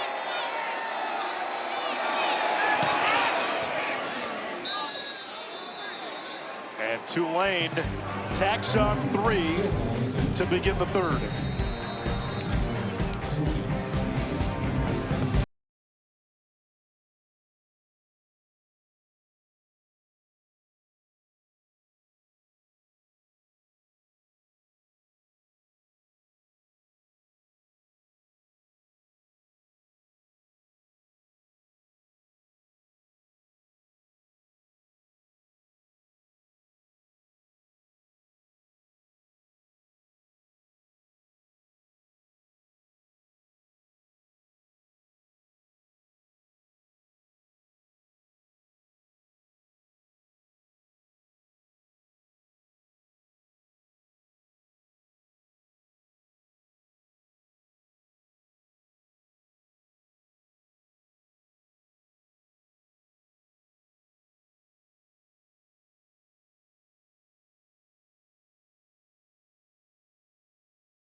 The College Football Playoff begins December 19th and concludes with the National Championship January 19th on ESPN.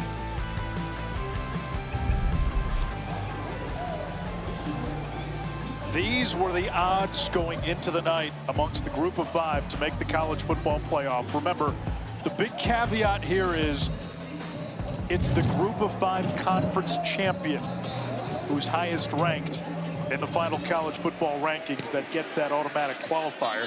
And if there are no group of 5 teams in the top 25 like there were in the first group of rankings, then they'll continue to rank those teams until you get to a group of 5 champion, and they're the team that will go to the college football playoff. Team 26, team 30 from the group of 5 that's a champion, they still get a bid into the college football playoff. Yep.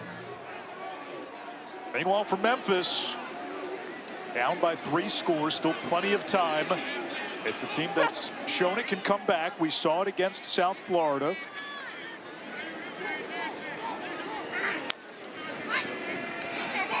Lewis over the middle. He's got an open receiver.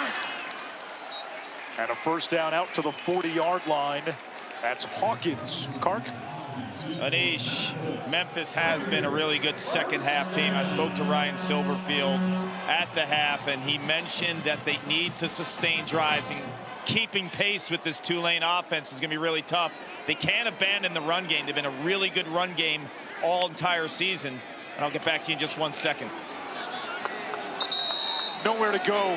Lewis is dropped by Mekhi Williams.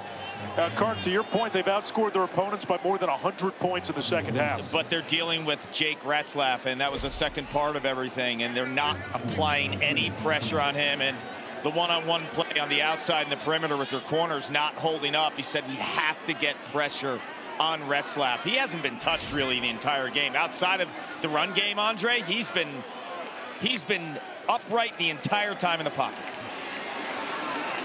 Check down to Graham. It's going to bring up third down. Totally in agreement with Kark. I mean, once did I see Retzlaff contacted. That was about it. Well, it looks like Graham is mixing it up along the sideline of Tulane after that catch.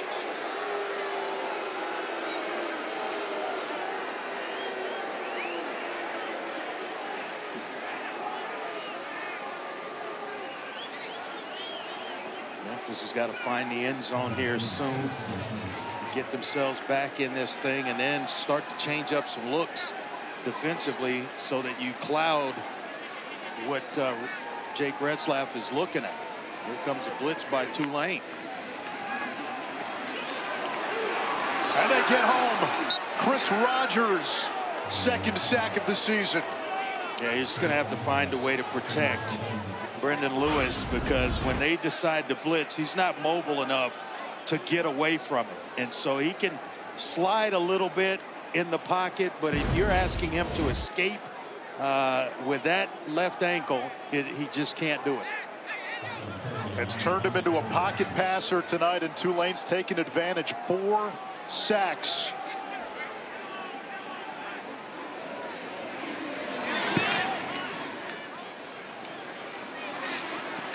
Here's Hayes. Gets the edge. And out across the 30. Tulane with the ball. They have scored on 6 of their 7 possessions tonight.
Go back and take a look at all the ways that Tulane's put it in the end zone. Over the top to Shaz Preston.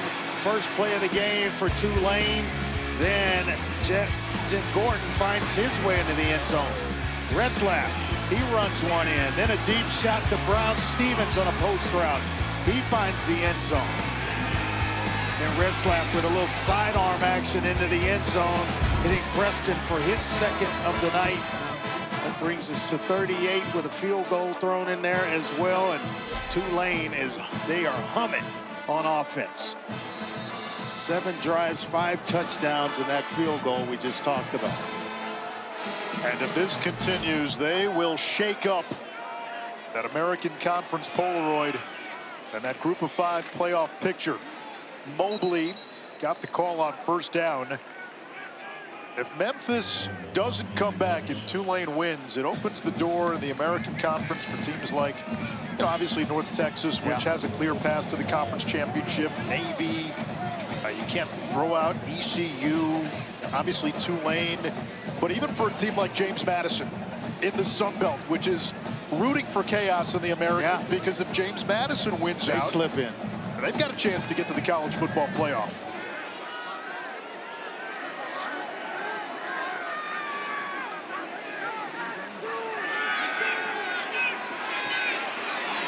Again, plenty of time for Retzlaff. He'll take off, he'll run, and he's tracked down after a gain of 2 yards near the Memphis sideline, third down. Looked like he wanted to pull it back and throw it, and then decided the best thing to do was to keep it. And that's not a bad decision when you're the leading rusher of your offense. He is playing at an extremely high level tonight. It's fun to watch. Maybe not for the guys wearing the black unis.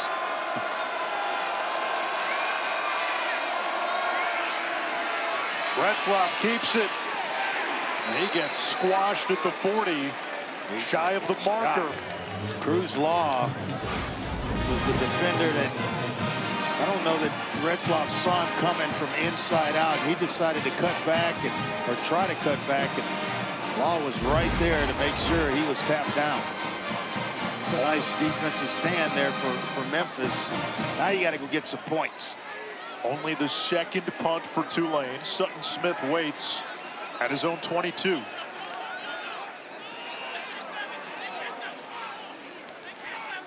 Interesting formation. Now everybody back.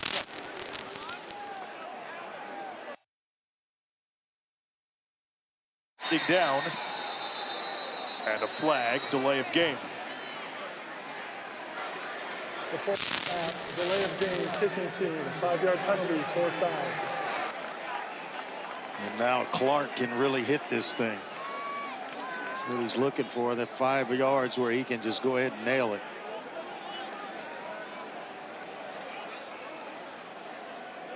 Tulane played its worst game of the year last week at UTSA, turned it over 4 times, threw 3 picks, gave up 500+ yards. They put together their best first half of the season here at Memphis, as Smith calls for the fair catch. And it's on the Tigers now. Can they mount a comeback? Down 3 scores. We're past the midway point of the 3rd quarter.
6 teams in the American entered the weekend with one conference loss. ECU fell to Tulane. That was their lone conference loss. North Texas obliterated by South Florida. That was on a Friday night earlier this year. Memphis, they...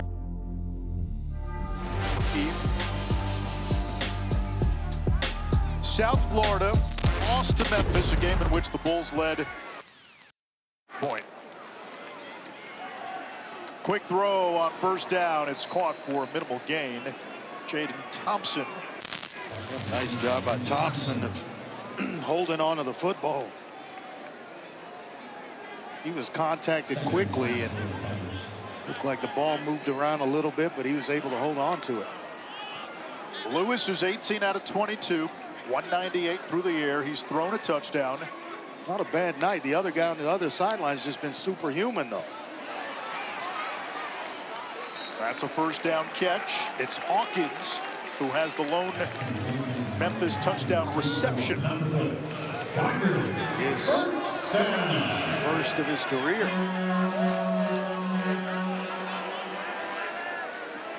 Hawkins, a speedy guy, high school track star. Lewis threw it behind his man. That's his running back. DeRosier escorted out of bounds near midfield. They marked where he went out, which was the 46. Well, it's amazing when you have that ankle injury that Lewis is dealing with. You go all week, you're getting treatment, you feel good in pregame up, and then all it takes is a little bit of turf monster, and that baby goes all the way back to how it started earlier in the week. It is the most frustrating thing that you could have happen to you as an athlete, because your mind's saying you can go, but that injury will not let you go at 100%. That's going to be close to a first down. And that's some extracurriculars in the secondary. No flag. Like one of the big fellas, Travis Burke, downfield doing some work. Big old guy at 6'9", 315. The run is enough to move the chains. Burke, the right tackle. Now for a team with 78 newcomers, one place continuity has helped. The offensive line, same 5 starters in every game. Blitz picked up, Luke in, but the pass too high. Joker Johnson in coverage, intended for Bram. There's a flag. It's going to be in the backfield on Rogers. Rogers going to the head neck area of Brendan Lewis. Personal foul, roughing the passer. Defense number 4, 15-yard penalty, automatic first down. Not go high on the quarterback. Heck, I don't know how you hit quarterbacks these days, the way the rule book is. But you're going to see Rogers just right to the helmet and the face mask area of Lewis. That gives Memphis the first down. Throw deep into coverage. And broken up, incomplete. Kevin Adams, the safety, flagged down again. Going to be an offsides on Tulane. Offside, defense number 0 in the neutral zone at the snap. 5-yard penalty.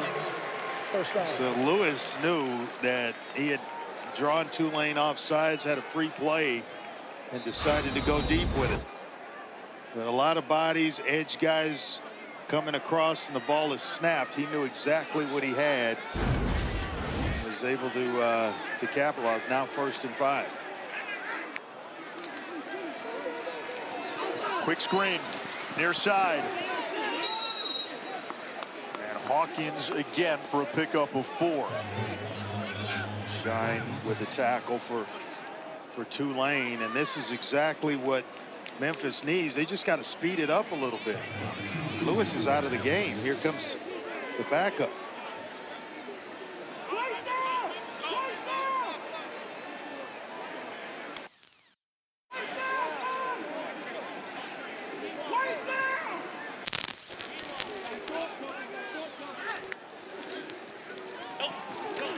Lewis keeps, gets a block, nearly lost his balance.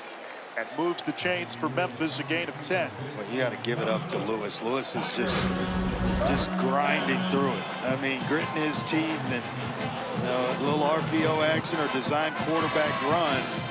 Just not sure I would have him in that situation. And he is now limping off the field. The mobility hasn't been there. He has left 2 of the last 3 games with an injury. Arrington Maiden comes in. He's only attempted 1 pass this season. He has not completed a pass in his career, but he does have a rushing touchdown today. No surprise, he keeps it. That's the scouting report. He picks up 2. It's 2nd down, less than 3 minutes to go in the 3rd. It's just tough to tell with black uniforms, blue numbers. That previous play, it looked like Lewis had left the field, but he indeed stayed in. Now it is indeed Maiden that's under center for Memphis, or in the shotgun rather. Maiden, the redshirt freshman from College Station, Texas.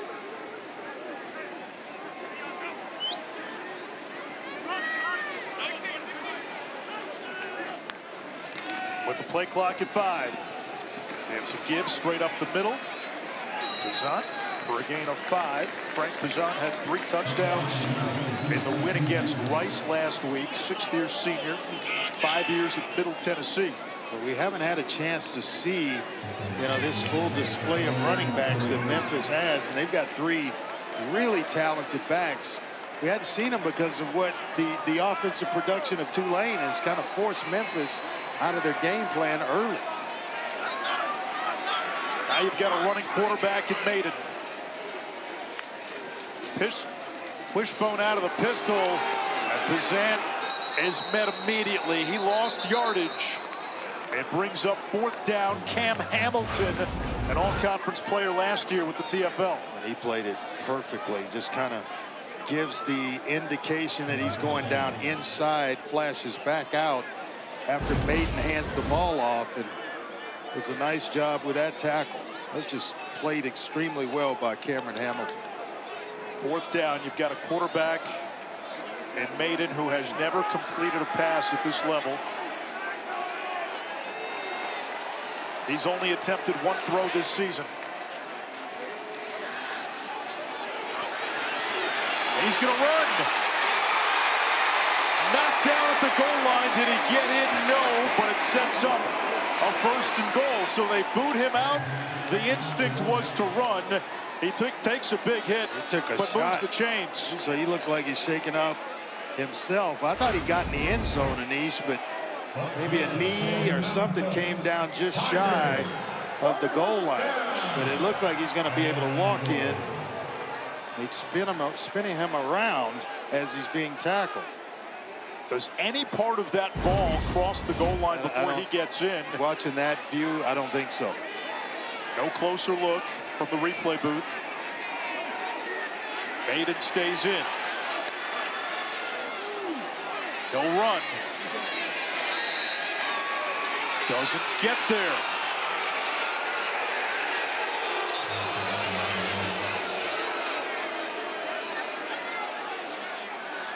And that takes us to the end of the third quarter.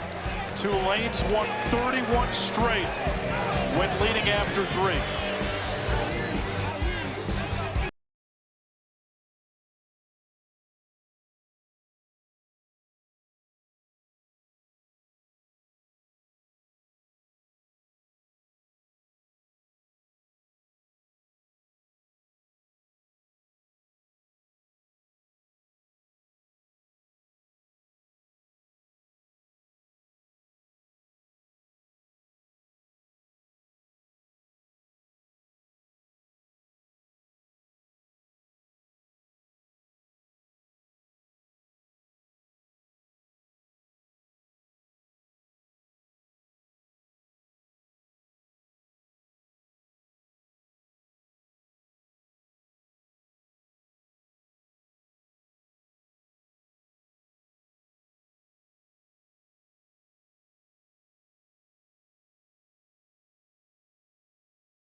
Back in Memphis with head coach Ryan Silverfield of the Tigers. You're on the 1 yard line right now, Coach.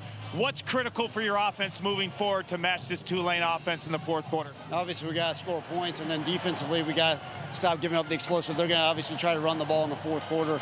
Our defense has to step up. Offensively, we got to get points here and keep responding. Thank you. Thank you. 11 plays, 76 yards, 6:41 off the clock currently on this drive for Memphis. Got to do it a little bit faster than that if you're going to get back in this one. And Brendan Lewis is back in at quarterback for Memphis. Bad ankle and all. Under center out of the eye. Bazant, the power back, dots the eye. He gets the call, and he's in for 6.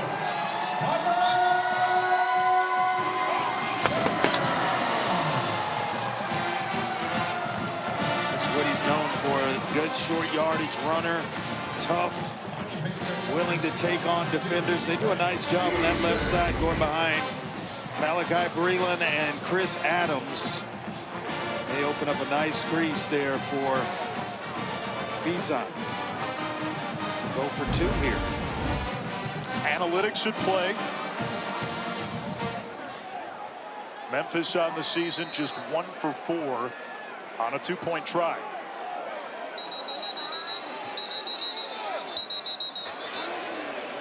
First charge timeout.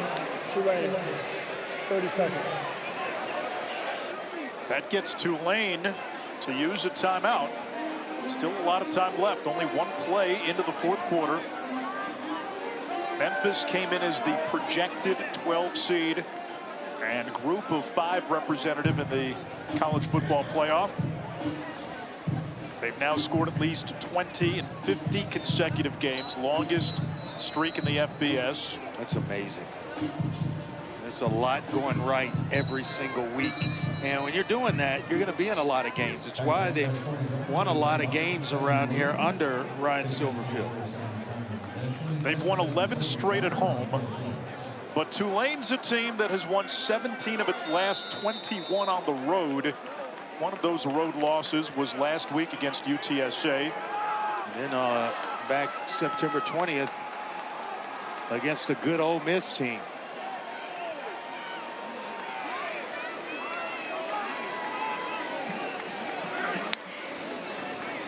Lewis, the shovel. That's Adcock, his fullback / tight end. And the conversion works, 38-25. Great read, Jordan Norman, the defensive end. They get him to come upfield. You're going to see he comes upfield. They slip the tight end, Adcock, underneath.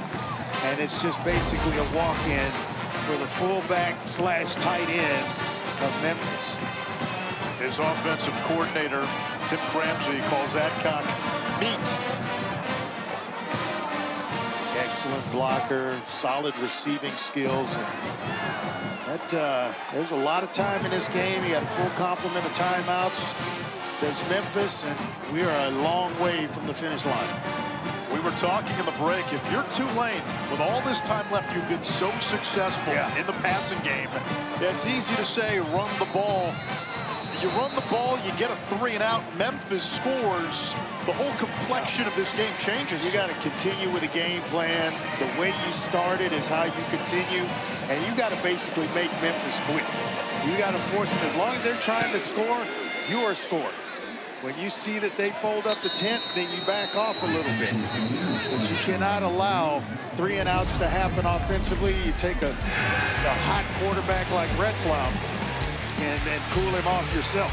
Retzlaff is tonight's dependable player, brought to you by Mavis Tire. He has pretty much pitched a perfect game. His one incompletion was a drop.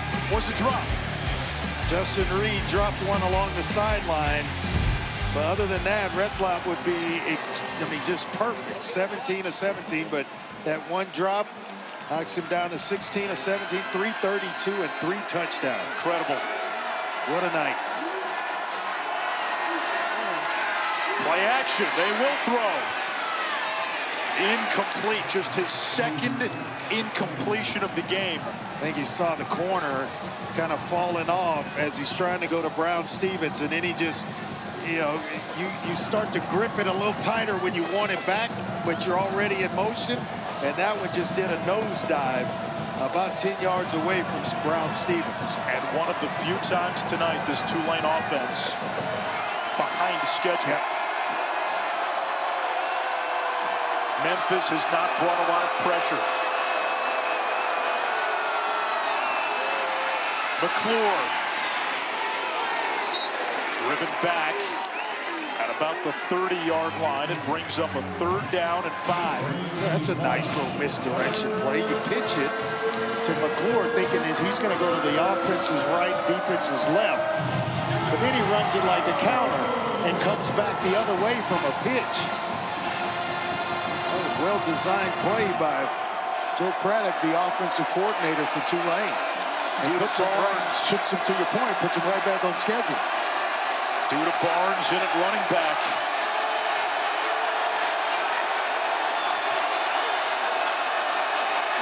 Three-man rush.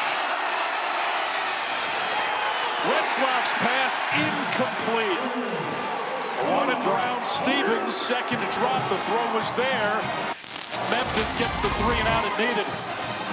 Retzlaff looks like he's just kind of picking his teeth after having a nice steak, sitting in the pocket, sorting things out, and that ball is just accurately thrown, right on the money, over the outstretched hands of the linebackers, drop it deep, and it hits Brown-Stevens right in the hands. Should have been a catch. They just get the punt away. Smith, a dangerous return man, makes the catch and gets clipped immediately inside the 20. Yeah, the coaches from Memphis want, and here it comes. They want a flag. They're going to finally get it, but I thought he put the fair catch signal up on really, really late. Now, this could be a number of things. Kick catch interference. I think that's what it's going to be. But he was late giving the fair catch signal. And that's also a defenseless player trying to make the fair catch or make the catch on the return. That ball was almost in his arms, and he's throwing up the fair catch signal. You're already engaged in starting in your motion to tackle at that point. There is no foul on the play for kick catch interference as the player was pushed into the return man. It's first down, timeout on the field.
Here's why they picked up the flag on the last punt. Watch TJ Smith, 13 and white, gets pushed from behind by Hawkins, and that's why he lands into Sutton Smith, who had called for a fair catch. Smith did call for a fair catch pretty late.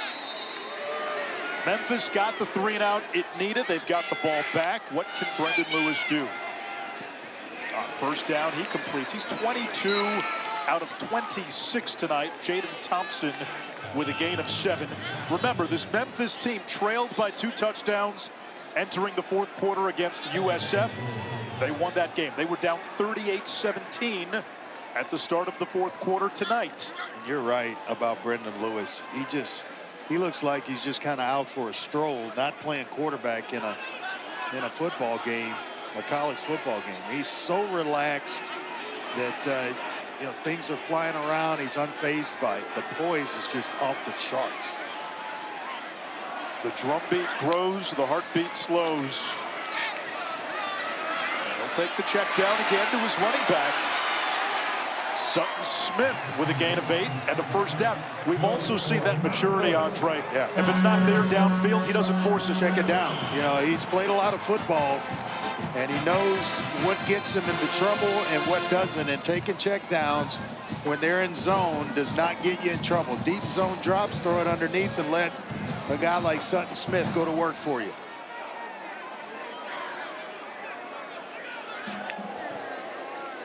Playing on a bum ankle. That was a dangerous tunnel. But they end up with 8. It's Kluse. I don't think Malachi Williams realized the ball just crossed right in front of him. He is so adamant about getting to the running back that he didn't even see the football go right in front, right across his face mask. If he puts his hand up, he may be in the end zone right now. 2nd and 2. They go back to the screen. It's Bram. Breaks a tackle, gets out of bounds. I go back to what Owen McCown of UTSA did last week against Tulane. The tunnel screens, the swing passes, the short passes. They challenged Tulane to tackle in space, and the Green Wave struggled. Yeah, they did, and that was one of the things that Coach Greg Gasparotto told us this week, is that they had to tackle well in space, out on the perimeter, because that's exactly what UTSA took advantage of, and they knew they were going to see it tonight against Memphis because of the success rate of UTSA.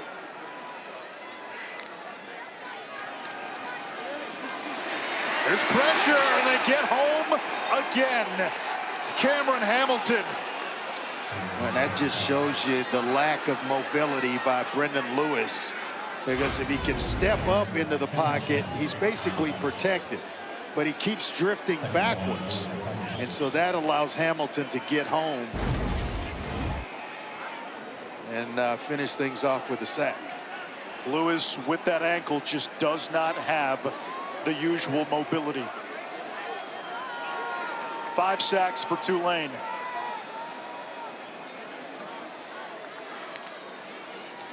Green Wave rush 4.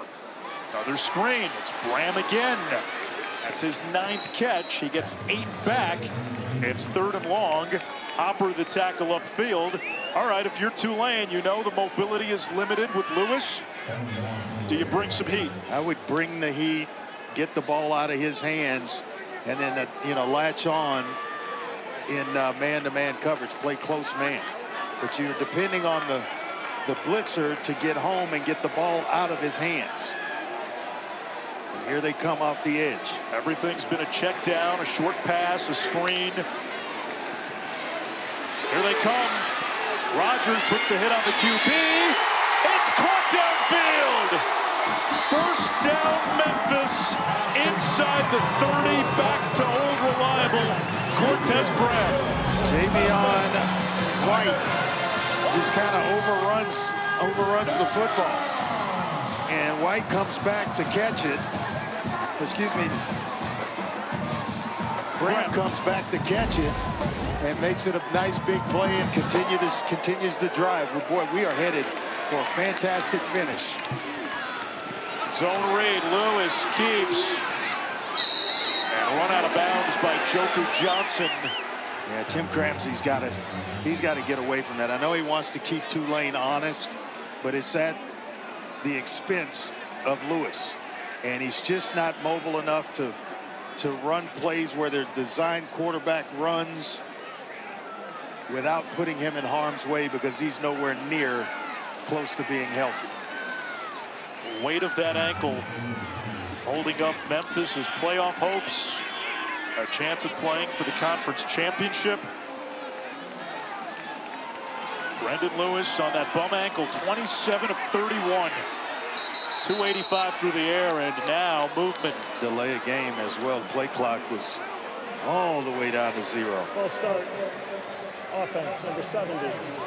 5-yard penalty, second down. Parker Mitchell, the Richmond transfer, the right guard.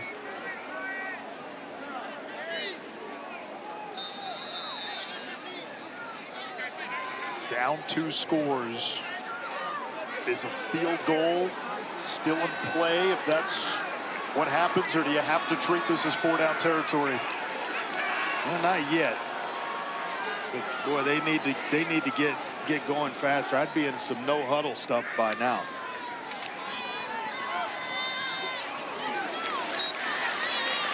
That's caught at the 25, a gain of 7. It's Kluse, his 3rd catch. 3rd down. Well timed between Kluse and Lewis, because it was Johnson, Jaheim Johnson, that was right there. Almost got a hand on the football. Now a little urgency. Tulane almost jumped. Got to operate faster. Free play. Lewis heaves one to the end zone. Caught for a touchdown. Brady Kluse. We got a little late drama in the American. They love Kluse on 3rd downs. Offside. Defense. The penalty is declined. The result of the play is a touchdown. On the move by Lewis, who realized he had Tulane offsides, put one in the corner of the end zone for Kluse, and he's able to come down with it, and we have got plenty of time to get to the finish line. This game was on the verge of being a green wave tsunami. Memphis with a PAT makes it a 6-point game. Plenty of time. 7:49 remaining. The Tigers, with their backs to the wall, continue to claw.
ESPN College Football is presented by Ram, official sponsor of the College Football Playoff.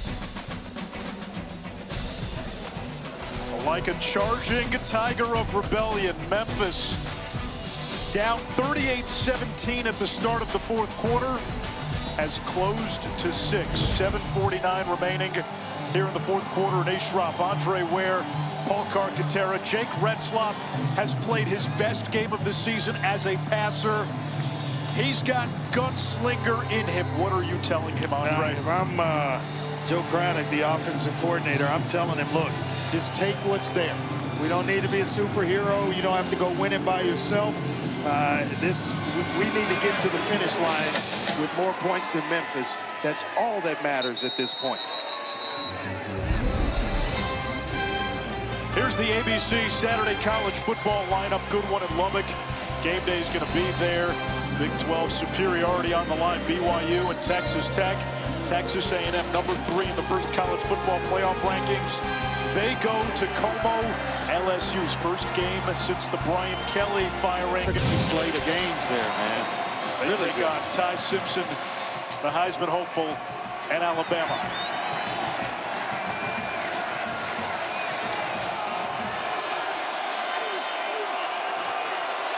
Two tight ends on first down for Tulane. Flag down. False start by Tulane, the right side of that offensive line. Not sure if it was Jordan Hall or Reese Baker. Start. Offense number 50. 5-yard penalty. First down. Indeed it was Jordan Hall, the right guard.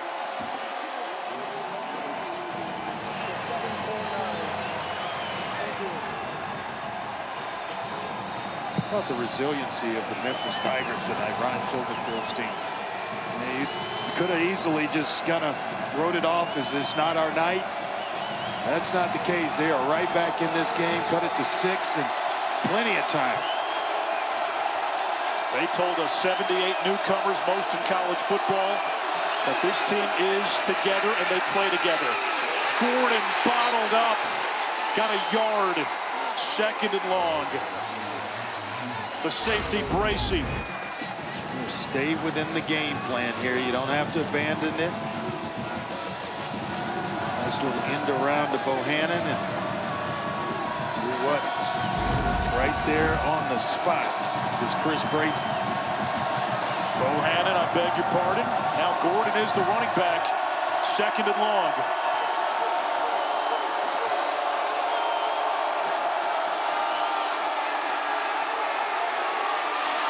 The nickel blitz. Retzlaff downfield, and he overshoots Anthony Brown-Stevens. By about 10 yards. There's going to be, Stevens is going to catch up to it, or nobody else was. And big third down here for Jake Retzlaff. 3rd and 14 to be exact. Exactly where Memphis wanted to have Tulane behind the sticks. This is one heck of a game. I mean, it has been ebbs and flows. The entire first half belonged to Tulane. The second half belongs to Memphis. Retzlaff started 16 of 17. He's missed on his last 3.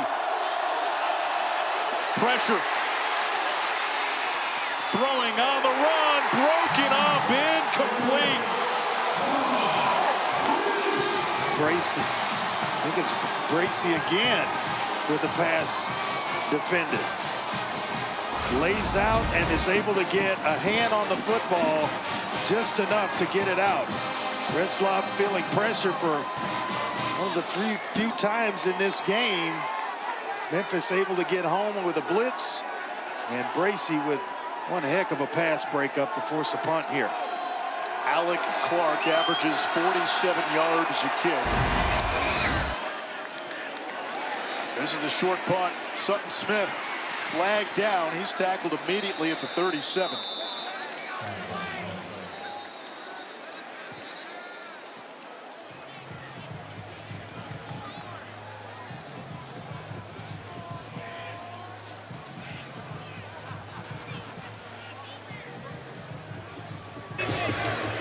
During the kick, holding. Receiving team number 4. 10-yard penalty and forcing them to kick. First down, time on the field. If Memphis rallies with a quarterback on a bum ankle and a big deficit, this could be one of those games you point to as part of a Cinderella story.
Let's look at our dynamic play of the game presented by T. Rowe Price.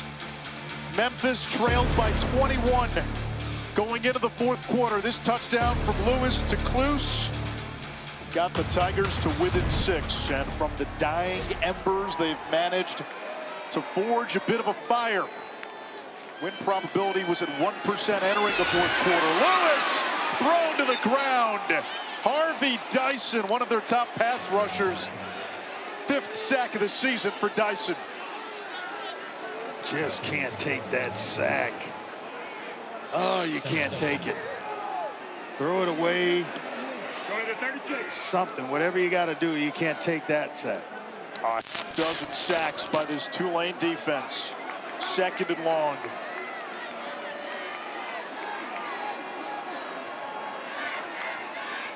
Five-man rush, it's a corner blitz. Lewis gets lit up, throws deep into double coverage, and it's intercepted by Jack Chenchu. And Lewis is down in the backfield. And it was pressure by Chris Rogers, who came free on Lewis. He was just trying to heave one up, trying to get it all back. The sack, the touchdown, all of it. Knew he was going to take a shot. He did. But it was Chenchu on the back end who reads it perfectly. Takes a shot from Chris Rogers. And Jack Chenchu on the back end has given the ball back to Tulane at about its 35-yard line. The turnover beads for Chenchu. Now it's Tulane's turn on offense with the lead. 6:11 to go. Out of a double tight end set, they run it on first down for a gain of 3. Second down and 7. He's playing bully ball, tighten everything down and run it right up the middle with Gordon. Tighten the formation down. The tight ends are tight. Everybody's squeezed together, and they're still able to get 3 yards out of it and have the clock run. You saw Lewis limping on the sideline. He's battled tonight on that ankle. Retzlaff was in the tent earlier in the game. He's going to throw. There's a flag down. And a hold. It's going to be a hold on Jordan Hall. Another penalty on Hall. That's 3 tonight. Actually, they're going to pin it on someone else. It's going to be Jack Holyfield, who plays right next door to Jordan Hall. Holding. Offense, number 58. 10-yard penalty. Still second down. And then an 8 from this distance looks like a 0.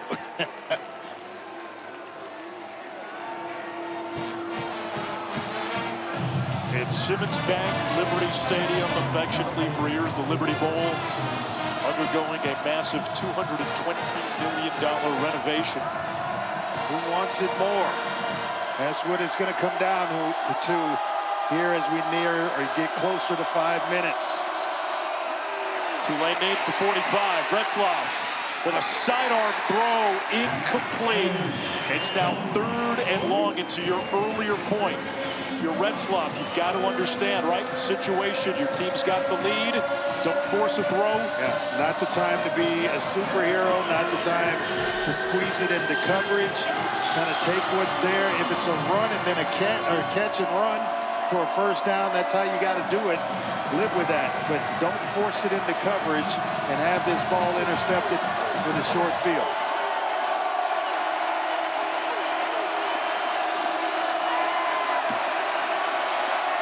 Five straight incompletions for Retzlaff. Almost picked. That was Duke Cooper, who almost got a measure of redemption. It's now 6 straight incompletions for Retzlaff. 16 of 17 start. And a guy who's been picking on all night long kind of rears up and almost made him pay.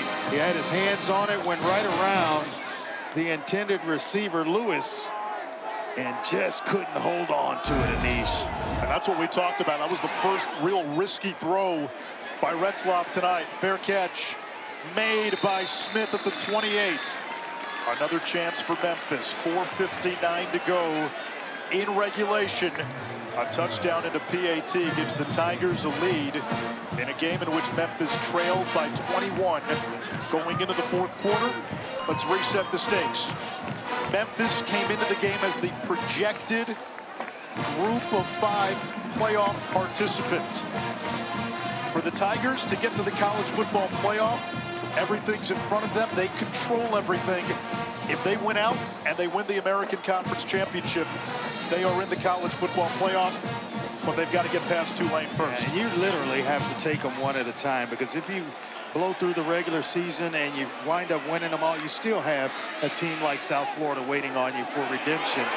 Arrington Maiden back in at quarterback. Let's check in with Kark after this penalty. It's right in that area where you get a hold.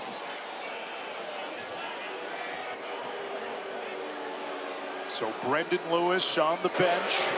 Holding. Offense, 10-yard penalty, still second down.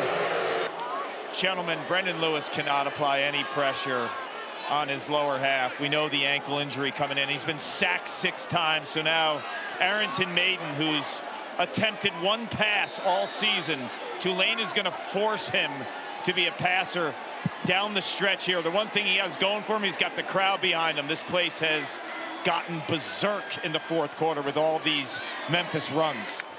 Maiden has never completed a pass in his collegiate career, and it stays that way. Bram can't hold on.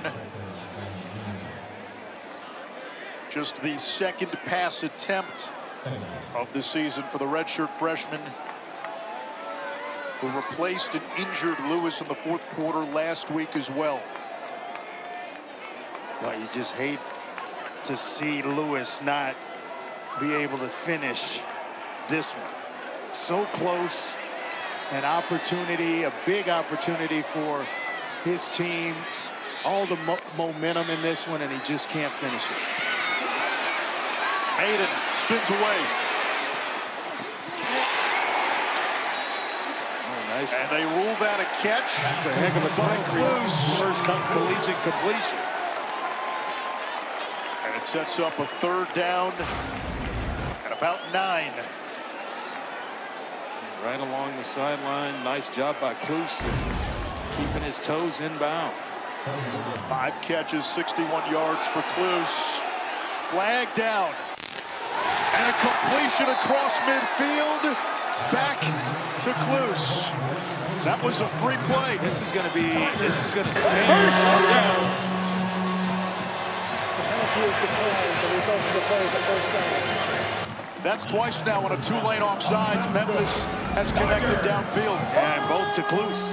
One for a touchdown, and then a big play there to move the chains and give them a first down. And life still in the lungs of this Memphis offense.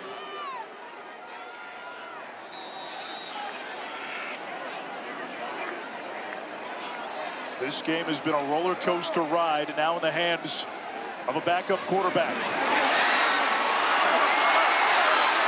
Maiden finds Bram, his 11th catch of the night. 113 yards receiving, another first down for Memphis.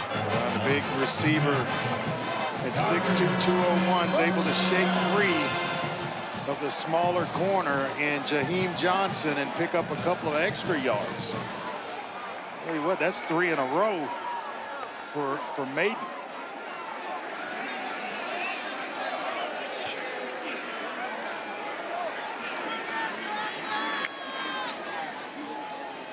Now they hand it off. Nope, Maiden keeps.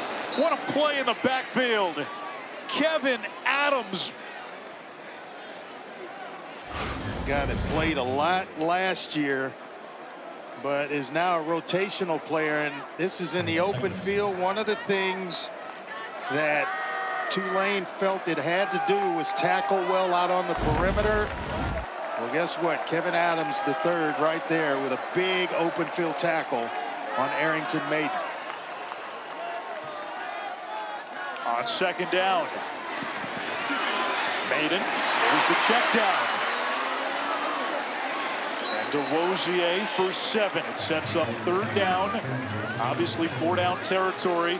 Memphis with 3 timeouts. They've got the 2-minute timeout. They can take their time here to prevent Tulane from getting the ball back should Memphis score. That was a huge tackle by Adams, because Maiden's going to run for a while if he doesn't make that play. Yeah, at least he's going to pick, at the very least, he's going to pick up a first down. That's what Memphis needs on third down to run up the middle. Santana Hopper with the tackle, no gain, and now it comes down to this. They can let this run all the way down to the 2-minute timeout. Still with 3 timeouts left. But you may not get it back, so you have to go here if you're Coach Silverfield. How about this finish? This is the Tulane led by 21 at the start of the 4th. Memphis with the ball at the Tulane 30. It's 4th and 3 when we come back.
Playoff stakes, playoff implications tonight at Ashraf Andre Ware, Polk Arcatera, Memphis, trailing 38-17 when we started the fourth quarter, facing a 4th down and 3. They've got 3 timeouts, but the offense will come out on the field. They've got their backup quarterback, Arrington Maiden, out there, who had not completed a pass prior to this drive. He's completed 4 on this drive. Brendan Lewis, their starter, banged up and injured on the sideline. It comes down to this play. Yeah, fully expecting them to get Arrington Maiden on the perimeter. They're going to roll him out here, not just have him go to work from the pocket. Can they extend the drive? And that was the one thing Memphis could not afford. False start. Offense, number 12. Oh, no. 5-yard penalty, 4th down. Kluse, who is reliable, smart guy, just jumps. Now it becomes an even tougher task at 4th and 8. What do you dial up? I'm going to get him on the corner. I mean, on the edges, try to roll him out, but away from Harvey Dyson. How aggressive is Tulane? They rush 5. Made it. Is it downfield? Bram cannot hold on. Tulane takes over. Memphis does have all 3 timeouts. And I tell you what, well, fade, he's got a lot of room, and boy, that well-thrown ball. Well thrown. Just kind of looked at it wrong, turned over the wrong shoulder. Go ahead and turn all the way around and commit to making that grab as opposed to trying to catch it and continue running. For Tulane, they need a 1st down. But in the fourth quarter, they've run 9 plays for 8 yards. And Retzlaff is 0 for 6 after starting 16 of 17.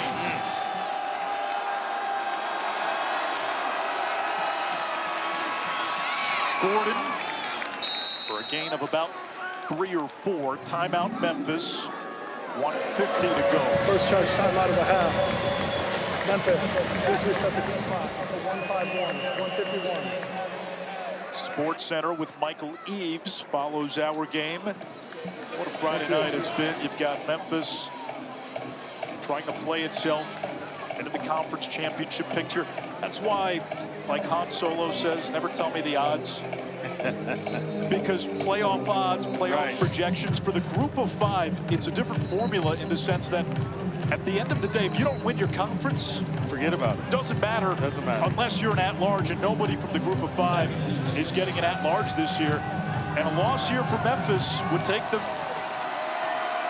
and put them in a very precarious position to get to the conference championship. Tulane, on the other hand, increases their odds to get to the conference championship with a win. Memphis crowding the box on 2nd down. Retzlaff, quarterback run. They got a yard, maybe 2. 3rd down, another timeout by Memphis. Tulane will want to run to the left side of their line. That's their strength. You got guys like Shadre Hurst, who wants to line up, physically hit you in the mouth. This is a seasoned group, and they're primed from an experience like they had last week. They felt like they didn't close the game out against UTSA. They didn't bring their best game.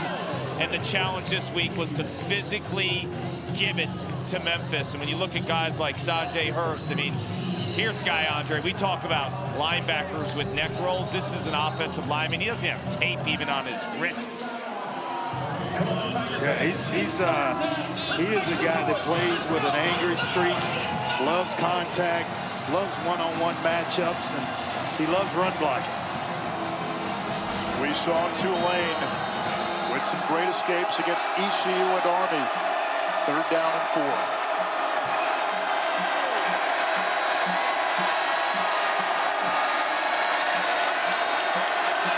lot of time on the play clock. And now a timeout by Tulane. 2nd timeout of the half, Tulane.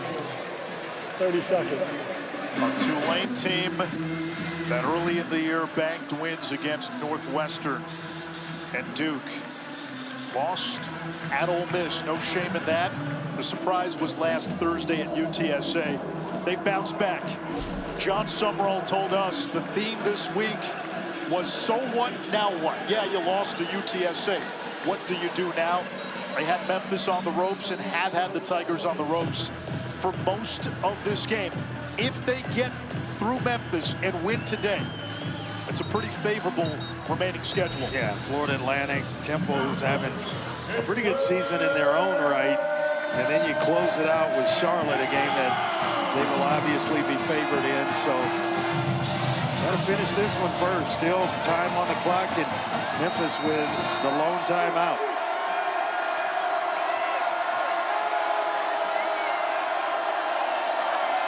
Retzlaff morphs into an empty set. It's an RPO.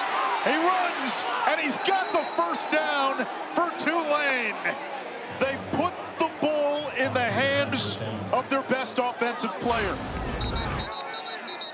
But they're going to get everybody just kind of leveraging, and then everybody here with blocks inside creates a nice running lane around the edge for Retzlaff.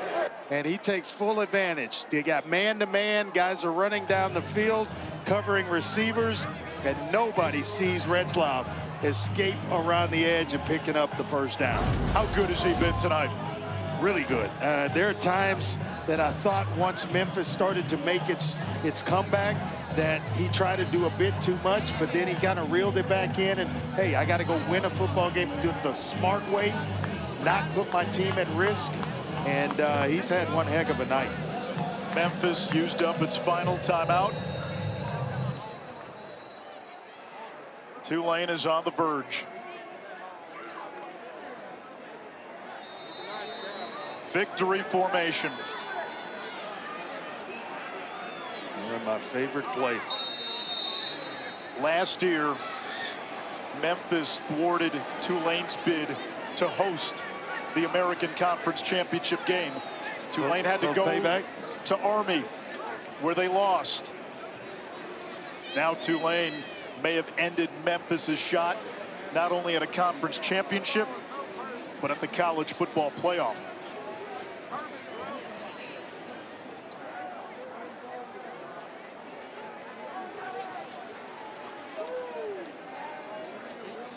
A lot at stake in this one coming in. I tell you, it was the start that Tulane had that was just too much to overcome for Memphis. Jumped them early, and he kind of was able, they were able to basically coast once Memphis started to make a comeback. So with Tulane's win tonight, the updated percentages to make the college football playoff.